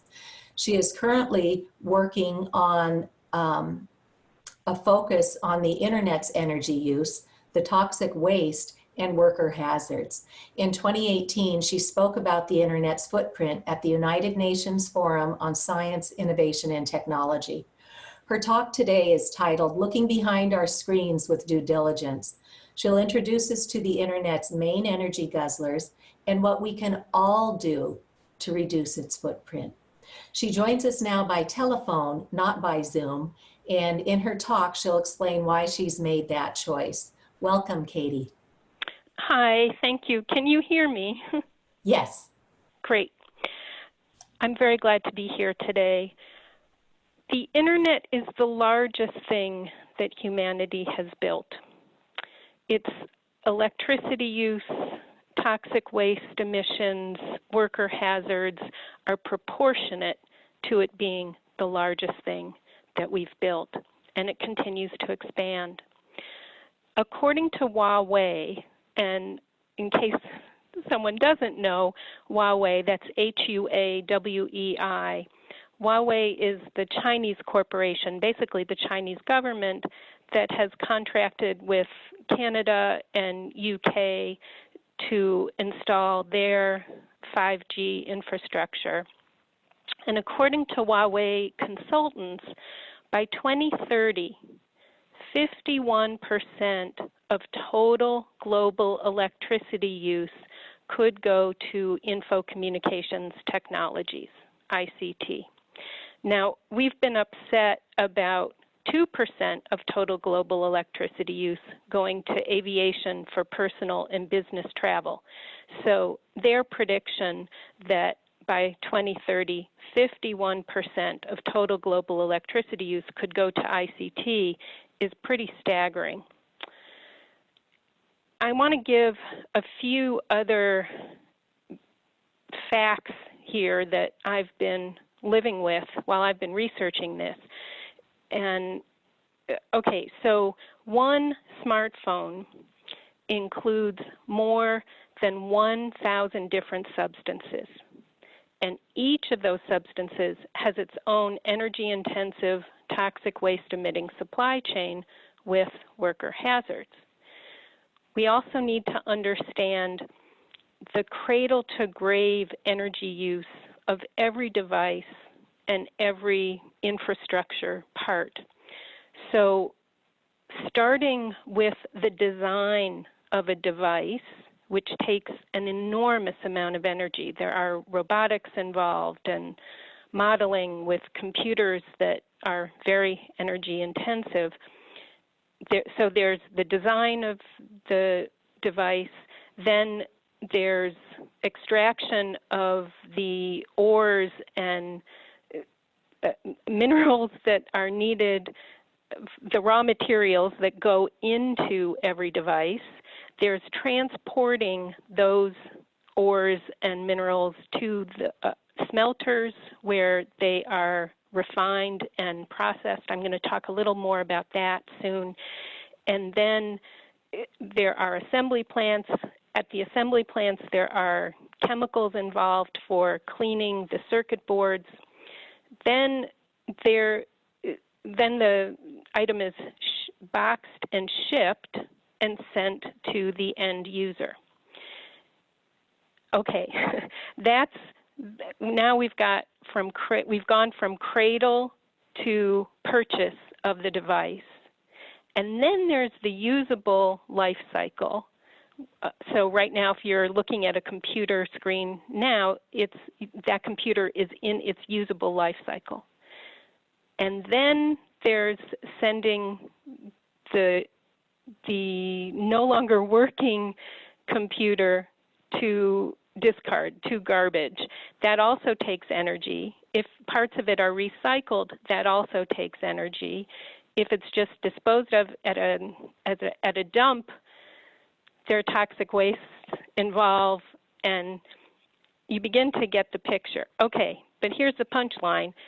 81% of the energy used by a laptop is used before the end user turns it on. So that's called embedded or embodied energy. And that is the vast majority of energy that goes into every device. I need to clarify here because people have been talking about energy efficiency. And if we, hello, can you hear me? Hello? Yes, you're good. Go ahead. Okay, great. So if, say that your device is energy efficient, and so you bought it because the manufacturer said this is really energy efficient. Let me introduce the Jeevan's paradox, J-E-V-O-N-S. William Jeevan was a British economist. He wrote a book in 1865 called The Coal Question. He explained that energy efficiency causes increased energy demand. So if you make 1 billion energy efficient smartphones or laptops or whatever, they will require mining for raw materials, smelting and refining them, transporting them to various stations so that you get the end product. And you might have an energy efficient smartphone when you turn it on, or laptop when you turn it on, but along the way, it's going to use an enormous amount of energy, and more people are using it, which requires more infrastructure. So energy efficiency causes increased energy use. Overall, we need instead to focus on reducing the total energy used by the internet. That's got to be the question, instead of looking at energy efficiency. Now, because of the drop in oil prices last week, saying that ICTs, that the Internet of Things and 5G use more energy than we can afford or the Earth can handle ecologically, I've been saying this, and every time I say it, the engineers tell me I can't say that anymore because right now we're in this negative price for oil. So what is the way to go? That's the question I'm with. And I think getting informed about the 1,000 plus substances involved in smartphones and other computers might be a good focus. Conflict minerals also go into smartphones and all computers. And conflict minerals are mined under abusive circumstances. I can talk a little about them. We've also got a lot of water going into washing ores and preparing them, and that is water that could be going to farming and basic cleanliness. Let me talk a little about some of the conflict minerals and other hazardous things that go into every computer. For batteries, of course, there's lithium, and it's mined primarily in South America. And it appears to be a pretty simple process. There will be 18 months of evaporation in order to get usable lithium. All of that water, you can see in some of the slides, is not going to farmers. It's not going to drinking water. There are other issues with lithium. I'm looking at my notes here. The chemicals involved in preparing, here we go. So filtering each ton of lithium consumes about 500,000 gallons of water. And then chemicals like hydrochloric acid, which is used to refine the lithium, can leak into waterways, polluting soil and local wells and impacting fish as far as 150 miles downstream. Coltan, short for columbite tantalite, it's mined primarily in the Democratic Republic of Congo. When it's refined to a powder, it can hold charge. It's also used in mobile batteries. More people have been murdered over coltan than any other single event since World War II. And one of the images is with Dennis Mukwege, who won the Nobel Prize in 2018 for repairing the vaginas of women who've been brutally raped over coltan. Copper, of course, is used on circuit boards, and the electronics industry is the second primary user of copper. For every, hold on, here's my figure, for every single ton of copper extracted, for every kilogram of copper mined, at least 210 kilograms of waste are generated. Gold is another major, it's used on circuit boards as a conductor, and mining for gold is one of the major pollutants we've got, taking it out of the ore. N-hexane is a solvent used on circuit boards. There's a fabulous film called Complicit, and it talks about how exposure to N-hexane is causing leukemia and neurological diseases among primarily young Chinese workers who might swipe a circuit board 750 times in a day at an assembly plant. And then we've got silicon. So all computers need transistors. Those chips are what, they're the basic building blocks of computers. And in order to have apps and memory and GPS and cameras and accelerators and other sensors, you need transmitters. Transmitters and receivers are also made from semiconductors. And semiconductors are made from silicon. So we've got to ask, well, how do we get silicon? And I should also say that if you look at a solar panel, you'll see those little white squares under the glass. Those are silicon wafers.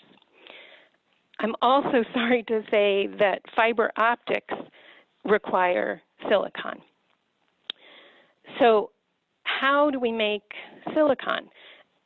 Well, we start with pure quartz gravel, and then we need a pure carbon, and that can be petroleum coke from the tar sands. It can be, from wood prepared in Myanmar by burning forests or old tree stumps. And then we also need wood chips.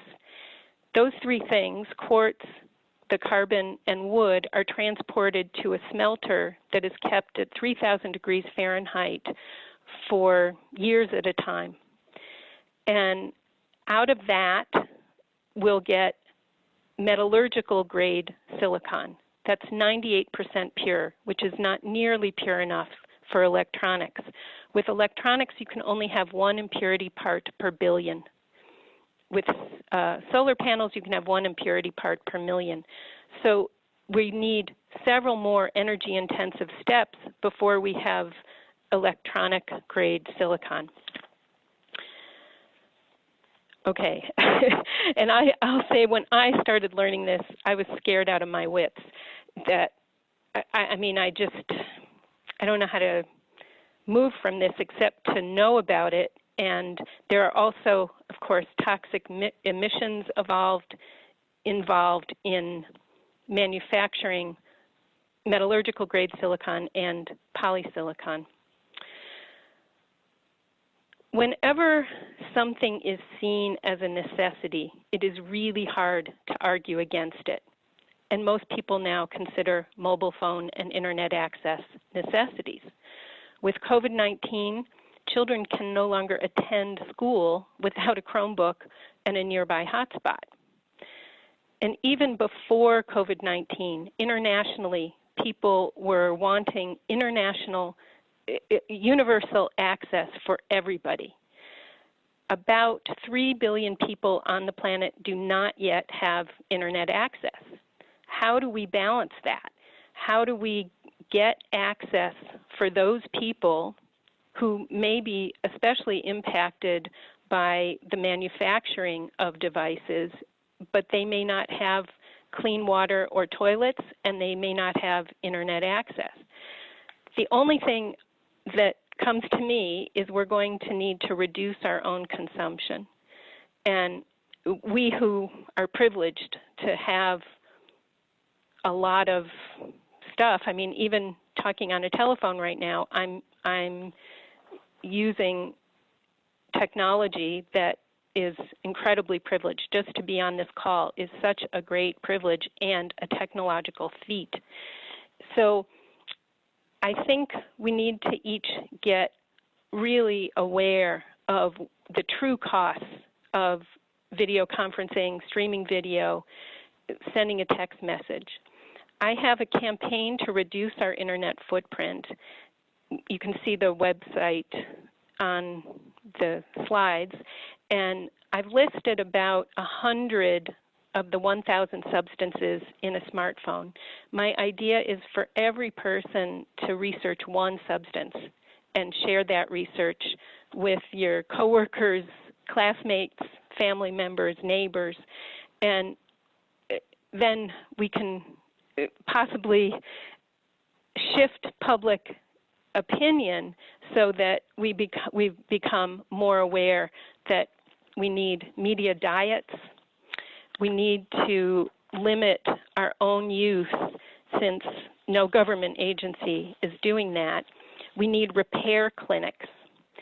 We need to wait at least 4 years to upgrade, and we need right to repair legislation. We need worker protections throughout the supply chain. No electronics for children until reading, writing, and math are mastered on paper.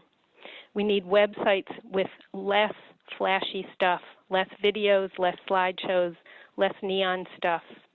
And we need forums with engineers who know the whole supply chain and who understand the Jeevan's paradox so that they can answer our questions about what will reduce energy use truly. So, pardon me. I'm on a phone only.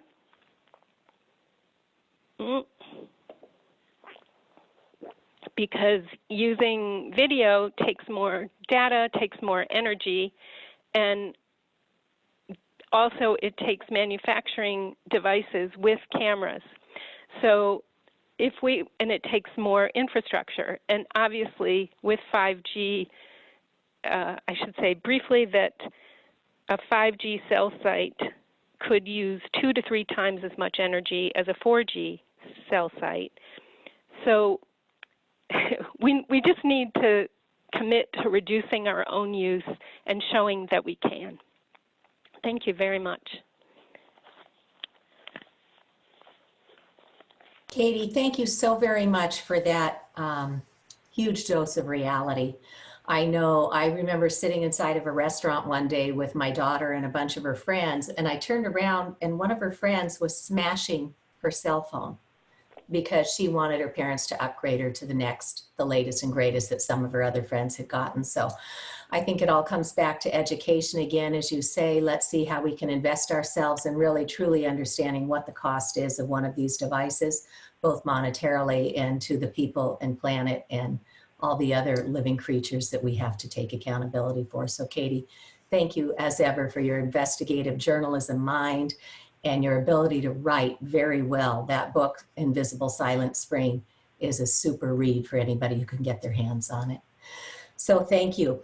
I am honored to introduce our next and final speaker today, Mr. David G. He was educated in politics and economics and has worked for 45 years at the interface or the intersection of science and policy making in the fields of occupational health and the environment, both in the UK with trade unions and Friends of the Earth, and as a European Union civil servant. He retired in 2012 from the European Environment Agency in Copenhagen, and he was there a senior advisor on science, policy, and emerging issues. Today, he's a visiting fellow with the Institute of Environment, Health and Societies at Brunel University in London. Mr. G is the initiator and co-editor of both volumes of Late Lessons from Early Warnings, which he will use to share some similarities between 5G and many of those case studies that he highlights in his volumes there, such as X-rays, asbestos, lead, petrol or gasoline, and climate change. His talk, which he's bringing up for us now, is entitled 5G, From Insight to Foresight. Welcome, Mr. G, and thank you for joining us. But what I want to share is the following. I'm not an expert really on EMF nor on 5G, but I was asked to look at 5G a couple of months back. And what struck me was that the insights that we have shared in the 2 volumes of Late Lessons from Early Warnings about the growth of 27 other technologies and chemicals that in their own time were new, that there were some remarkable similarities between those technologies and chemicals, which eventually did huge harm, and what 5G appears to be doing right now. So I thought I would share these insights from history in order to feed the ability to apply foresight, the Foresight principle, the precautionary principle, which for the most part was not applied to those 27 case studies at great cost. And where it was applied, like with Sweden on antibiotics in animal feed, or in France with neonicotinoids early on, or TBT, it was proven to be a very useful device to use, to apply foresight at the right time to avoid harm. So what are these similarities between earlier technologies that were new and this 5G affair? Number one, hubristic hype always accompanied the introduction of the new technologies. Asbestos was the magic mineral. Leaded petrol was the gift from God, GM Motors, 1925. And here we know, you've seen it all around, the hype surrounding 5G is just enormous. So when I turned to a paper written by industry consultants for the European Parliament's Industry Committee on 5G deployment last year, I read on page 1, marketing hype is widespread. Whilst meanwhile, key questions are not being addressed, like what actually 5G is. What is it for? Is it safe? Does it offer good value for money? And whether anyone will be prepared to pay for it. So hype surrounds this technology as well. Number two, a failure to independently scrutinize claimed costs and benefits. So the second thing is scrutinizing claimed costs and benefits. They are normally produced, of course, by the interested parties, and they always overestimate the benefits and underestimate the costs. And this is probably happening in this area. We need independent stuff. I noticed in smart metering, the National Audit Office here produced a report last year that said even with smart meters, which is a relatively simple thing to roll out, that the costs are already 50% higher than was claimed 10 years ago, and the benefits are not appearing. Number 3, the early closing down of alternative technological means of meeting human needs. In the case of petrol, for example, alcohol was on offer in 1925. It was closed down by the oil industry. So they closed down competing technologies. And of course, wired, visible light communications, photonics are 3 areas that could be promoted at the same time as 5G. We recommend a diversity of technological means to meet human needs so that when the unintended consequences, the inevitable surprises happen, then the damage is not as great compared to a global technology like asbestos, PCBs, CFCs, leaded petrol, when the damage, when it comes, is global. Number 4, a gross imbalance in the research done at the beginning for promoting the technology and anticipating and minimizing the likely hazards. We did an analysis of the telecommunications research produced by Europe over a 10-year period. It's 99% is promoting the technology and 1% is actually trying to anticipate hazards. That proportion needs to be something like 85-15 if we're going to get a sporting chance of heading off some of the stuff that's down the track. A failure to produce independent research, of course, is always there, and you need it in particular to deal with the manufacturing doubt, which David Michaels has chronicled in his book, which is done by the industry promoting its own technology, who will pay scientists to deliberately manufacture doubt so as to slow up regulatory action.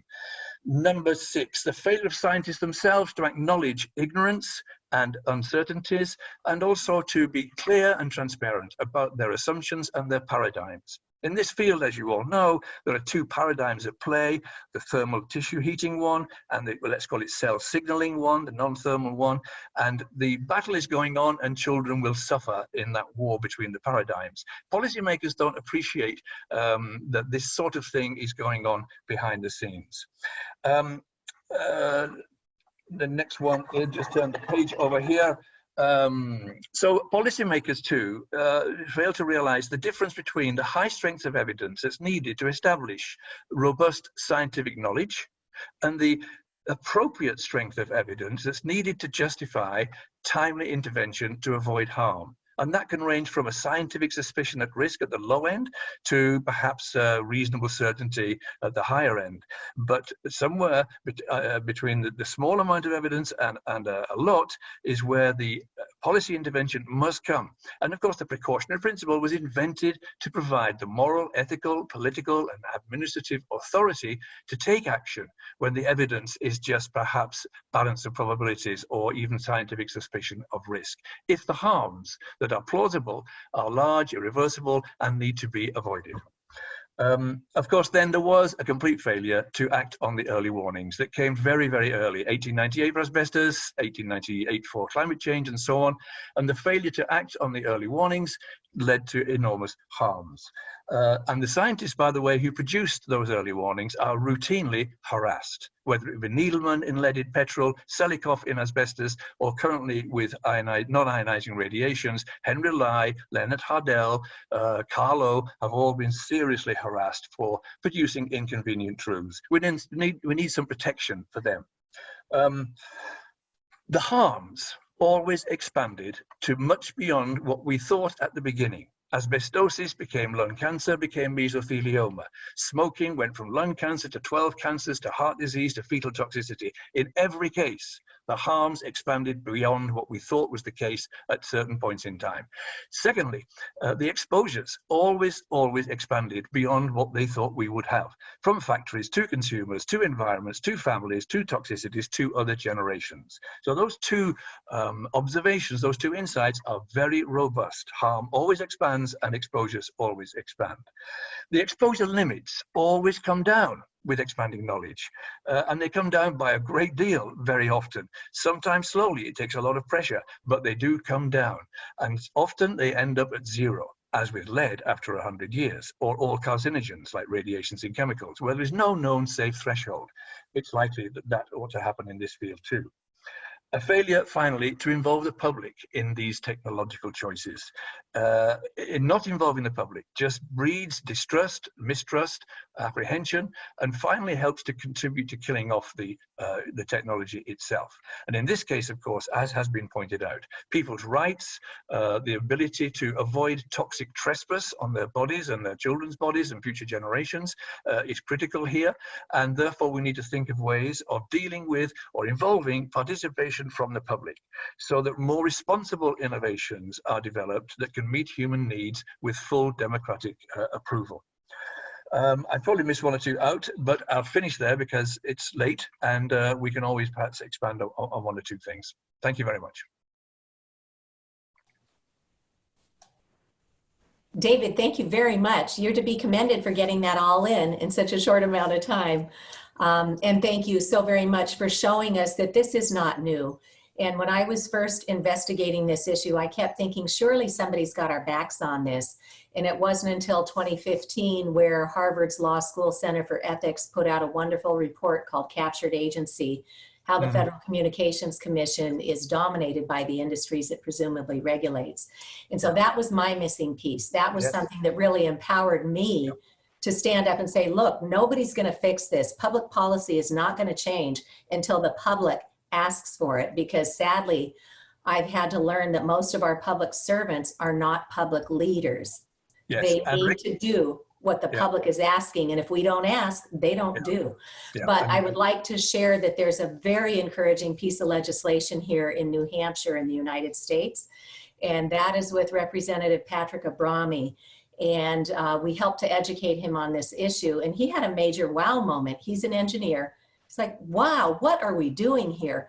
So he brought in some of us to speak. We got it through the House, we got it through the Senate, the governor signed it into law, and now there is a very active commission right now that is investigating, finally doing the due diligence that should have been done decades ago. But that is our shining light here in the United States. Oregon has passed a law similarly, but their focus is to look at the independent science and especially report back on how this impacts children in school. So we do have a lot of light shining on this issue, but again, until the people become confident enough and come out of their comfort zone and speak up, that's where the change is really going to happen. So thank you so very much for your time. I think right now what we will do is ask all of our panelists to please unmute your camera and your microphone, and we will just have a bit of dialogue for a few minutes here. So, Cece, it's Julian. Yes. Yeah. First of all, David, I think that was really, really brilliant. And there's a powerful way to bridge the historical insight that you provided with immediate action and to compress the cycle of discovery that you're talking about. And it is a very elegant and simple proposition which we have advanced in our application for review and in our second filing in the next few weeks, a petition for rulemaking. And that is that there are established procedures under US law, under international law. Christian made some mention to that. It's not as though we're, even though the FCC and other agencies are operating as though we're in a no man's land without any law, it's not true at all. The harms that you're talking about put the agency and the companies on notice. They must be addressed, assessed by law.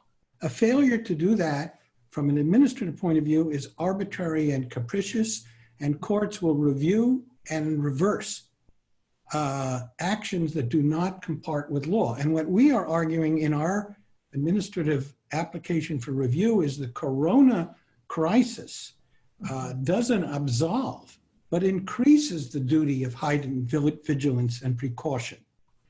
And in fact, there's a Supreme Court case that supports this, the Youngstown Tube and Wires, which is an international principle in England and other countries.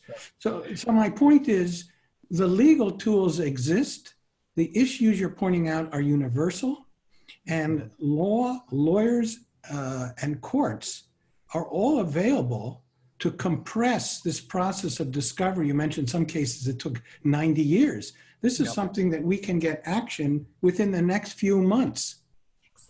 Possibly. Can I just mention something that one other person indicated, and I talked about the polluter pays principle was not followed in the fact that most of the polluters didn't meet the costs of their pollution. There's a very neat thing brought in, which we use already in mining and oil and gas and recently the banking sector, where we ask that those sectors to put up front more or less a kind of anticipatory insurance bond in the money markets type of thing, where they can get the interest off it for the next 50 years if nothing goes wrong. But if something does go wrong, then they can pay up instead of the taxpayer. And a wonderful economist called Costanza did a retrospective analysis of the Deepwater Horizon disaster, which caused something like £600 billion worth of losses. And for the sake of £100,000 that the engineer would not spend on a critical valve. Now, if that BP Horizon affair had a bond in the market over 50 years, which they put there for 15 billion or something, getting interest, they would have spend that money on the valve. In other words, it shifts the incentives around. And I don't see why we don't say to the telecoms companies, you've got big pockets, take out £100 billion bonds in the market, and it's yours in 50 years' time. If nothing goes wrong, we should use that. Well, the point is that the OECD principle of the polluter pays principle has been turned completely around in this case, and I call it the public pays principle. Absolutely right, it is. The business model is not sustainable unless the public pays trillions of dollars of damages. This EU paper I mentioned really questions the business model, saying, it's rubbish, it's really poor. Now, what happened in Japan in the pollution cases is that the public started to win. And the industry then moved to have an administrative compensation system, which led directly to the Superfund in the United States. The problem is that the industry itself is having difficulty raising financing because they have to disclose these liabilities in their SEC filings. So this is untenable. That's why I said if groups like that are represented today can come together and the issues are common, the costs will go up, and that will provide an enormous incentive for innovation, as you say in your presentation, to provide alternatives.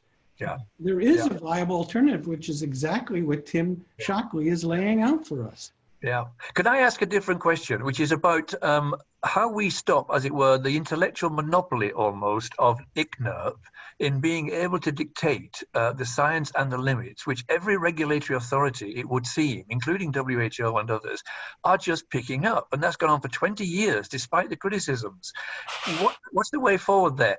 Could it be possible to perhaps use the International Commission on Radiological Protection, the radiation gang, the ionizing radiation people who've been doing their work since 1928, and say to them, set up a subcommittee and stick on some great people like James Lynn and so on, ex-ICNIRP people who are now critical of ICNIRP, and produce some limits based on your knowledge of ionizing radiations and take it away from ICNIRP. Would that be possible? Can I comment on this? Yeah, sure. Legal.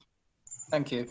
Legally, it should be quite simple to simply demand that a court review the state of affairs, not only according to what handpicked scientists in a specific private organization says, but also according to independent peer-reviewed science. The challenge that I see in that perspective, in that aspect, is whether or not the national or international courts are up to the task. Experiences from many different countries will most likely show that the courts can be a part of the problem in maintaining a public narrative forwarded by the government or the state. This depends on each individual country's state of affairs, I would say. But in principle, one way of going about this is to go to the courts and demand that the protection of human rights, the protection of right to life, respect for privacy and respect for private life and family life is respected. And in that connection, submit the independent peer-reviewed research. and make the courts and thereby also the public aware that IGNEP is not the only player here. They're not the only voice, and they are not the only competent people who can shed light on this issue. But like I said, it depends on the nature of the national or international courts. Thank you. Libby, I have a question for you, and perhaps others would care to weigh in. We see that the World Health Organization in 2020 has opened up a review of the biological impacts of wireless radiation. Some would say that that is a sham, that it's just showing that they're sort of looking to do something. Can you help us understand what may come of that review on cancer and other implications?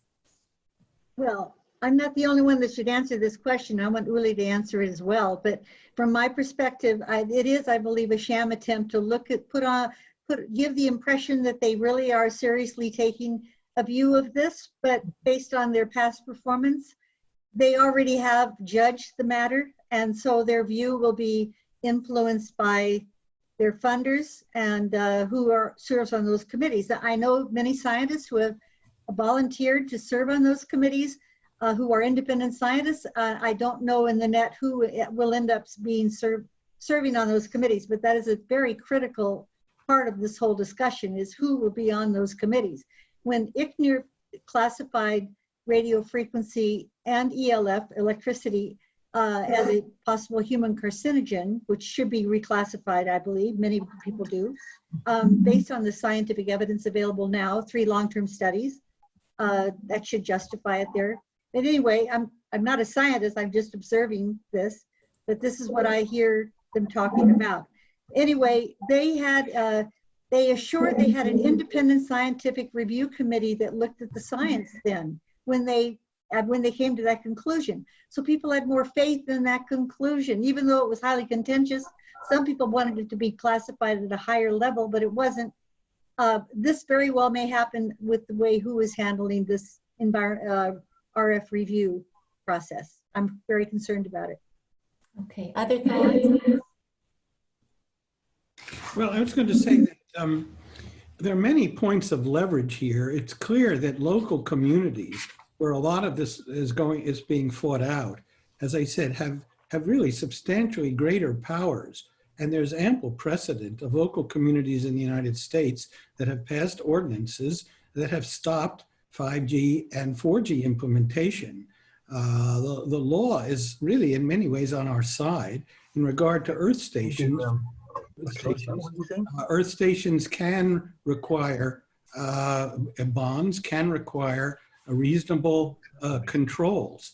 And the interesting thing about this process is just a few victories can proliferate, can cascade, can build momentum. One doesn't have to have millions of victories, just a few moves that can tip the balance here. Because of the nature of our legal system, they can be immediately used in other parts of the US and across the world, these precedents. Right, and I'd like to point out that the Fay School here in Massachusetts, some of you may know, it's a very prestigious private boarding school, and there was a little boy who wound up getting very ill from the radio frequency emitted by the mesh Wi-Fi, industrial strength Wi-Fi system. But it took a couple years for the family to figure that out, and when they asked for accommodations, they were refused.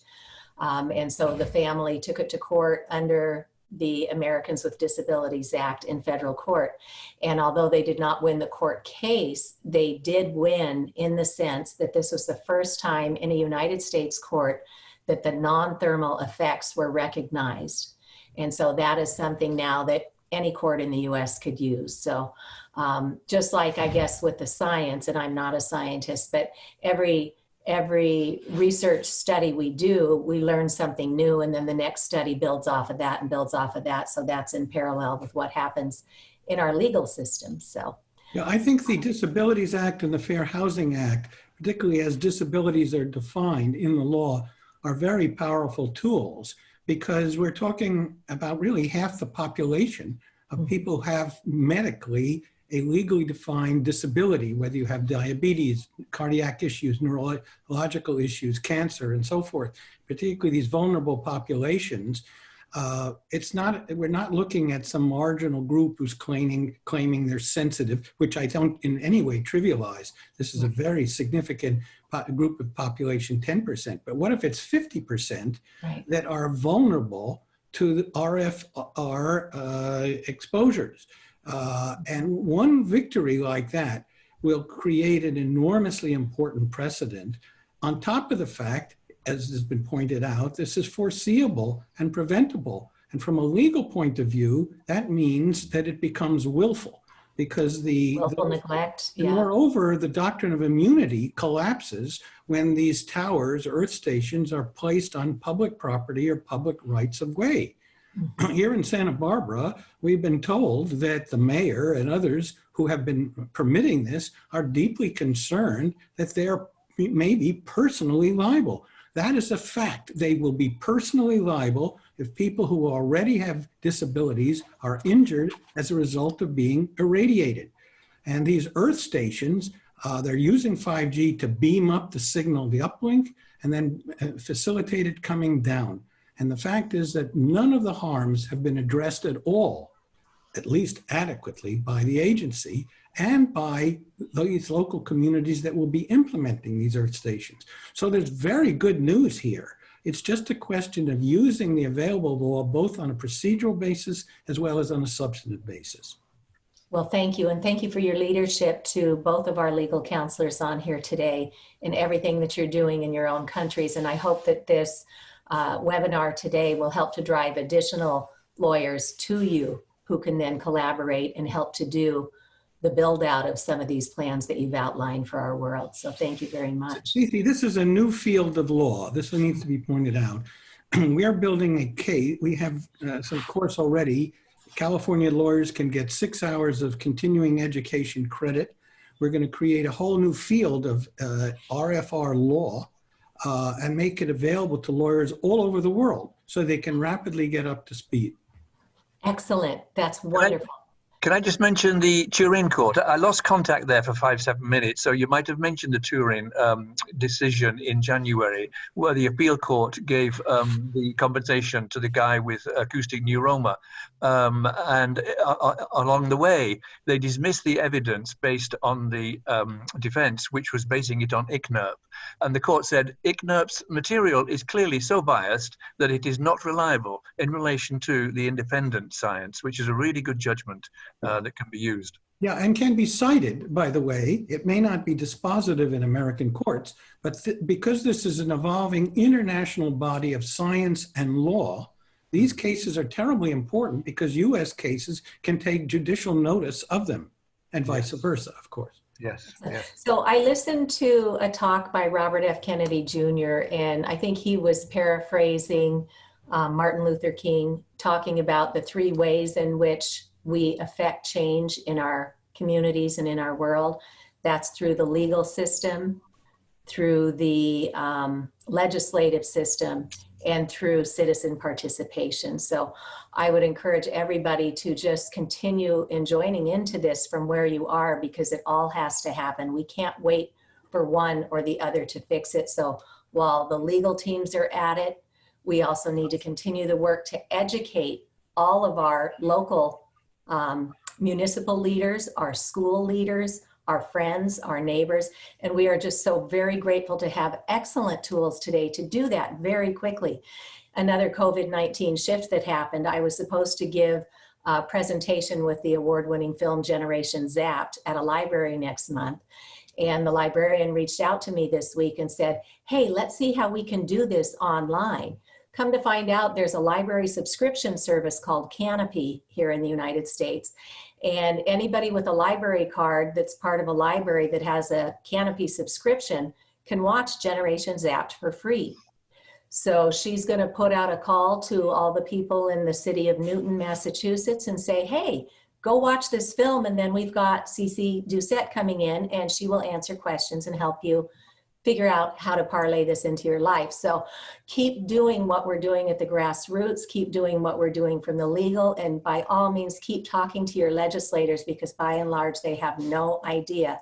But use these incredible resources. Use Dr. Shockley's Reinventing Wires book.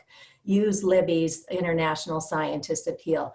Use the little courses at Wireless Education to ensure them we've already got the training built. We need political will to move this forward. So Environmental Health Trust has a plethora of resources. Physicians for Safe Technology, when you're talking to your own healthcare teams, and you should be talking to your own healthcare teams, let them know they can now get credible training.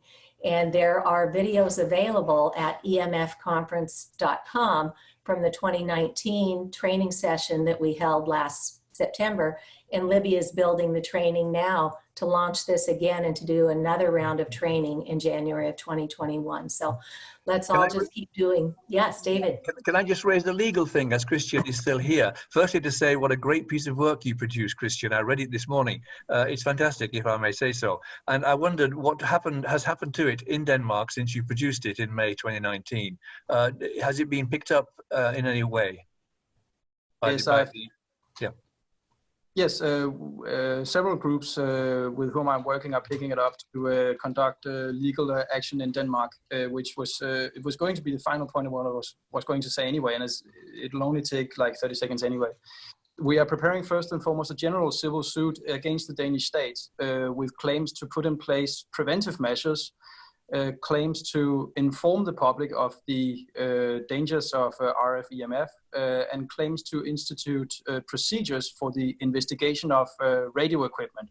Radio equipment comprises, among other things, cell phones and base stations, etc., according to EU law, European Community law, to ensure health safety. Unfortunately, punitive damages are not a thing in Denmark. But these other claims should be able to further the cause for which we're all working.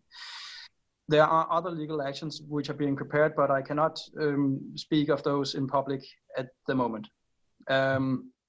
If I may add something, I can to sum up. We are doing what we can in order to further this point legally as well in Denmark nationally. I would like to add a legal point which has not been, as far as I can hear, been addressed yet, which relates to the precautionary principle. This is an EC law principle. It can be applied where scientific evidence is said to be insufficient, inconclusive, or uncertain. And there are indications through preliminary objective scientific evaluations that there are reasonable grounds for concern that the potentially dangerous effects on the environment, human, animal, or plant health may be inconsistent with the chosen level of protection, the chosen level being, for instance, ICNIRP or FCC guidelines. So this is a principle which is invoked in a case where you cannot say, or perhaps where the opposing party would say, well, we don't have scientific certainty that this is dangerous. My point being here, to keep it as briefly as possible, we don't necessarily need it. In Denmark and in the European Union, we have the precautionary principle and a duty to invoke it in cases which relate to human and environmental damage. Okay. I don't know if there is. Cece, I just want to add, under Japanese law, they developed really perhaps the state of the art of thinking about this in a case involving air pollution, where many people got emphysema, bronchial asthma, asthmatic bronchitis, and so forth. And the court there held that as plaintiffs were able to show the origin of the toxin, how it was transferred, how it was ingested or breathed in, based on by epidemiological evidence, it was way off the charts, experimental and clinical. They said, well, we're not going to force the plaintiffs to prove each one of these petrochemical companies was the source. We're shifting the burden to the chemical companies to show that they were not the cause, based on this prima facie case. And that standard then became incorporated into U.S. law, the Superfund, and so forth. So I think throughout the world, we built what in law is called a strong prima facie case.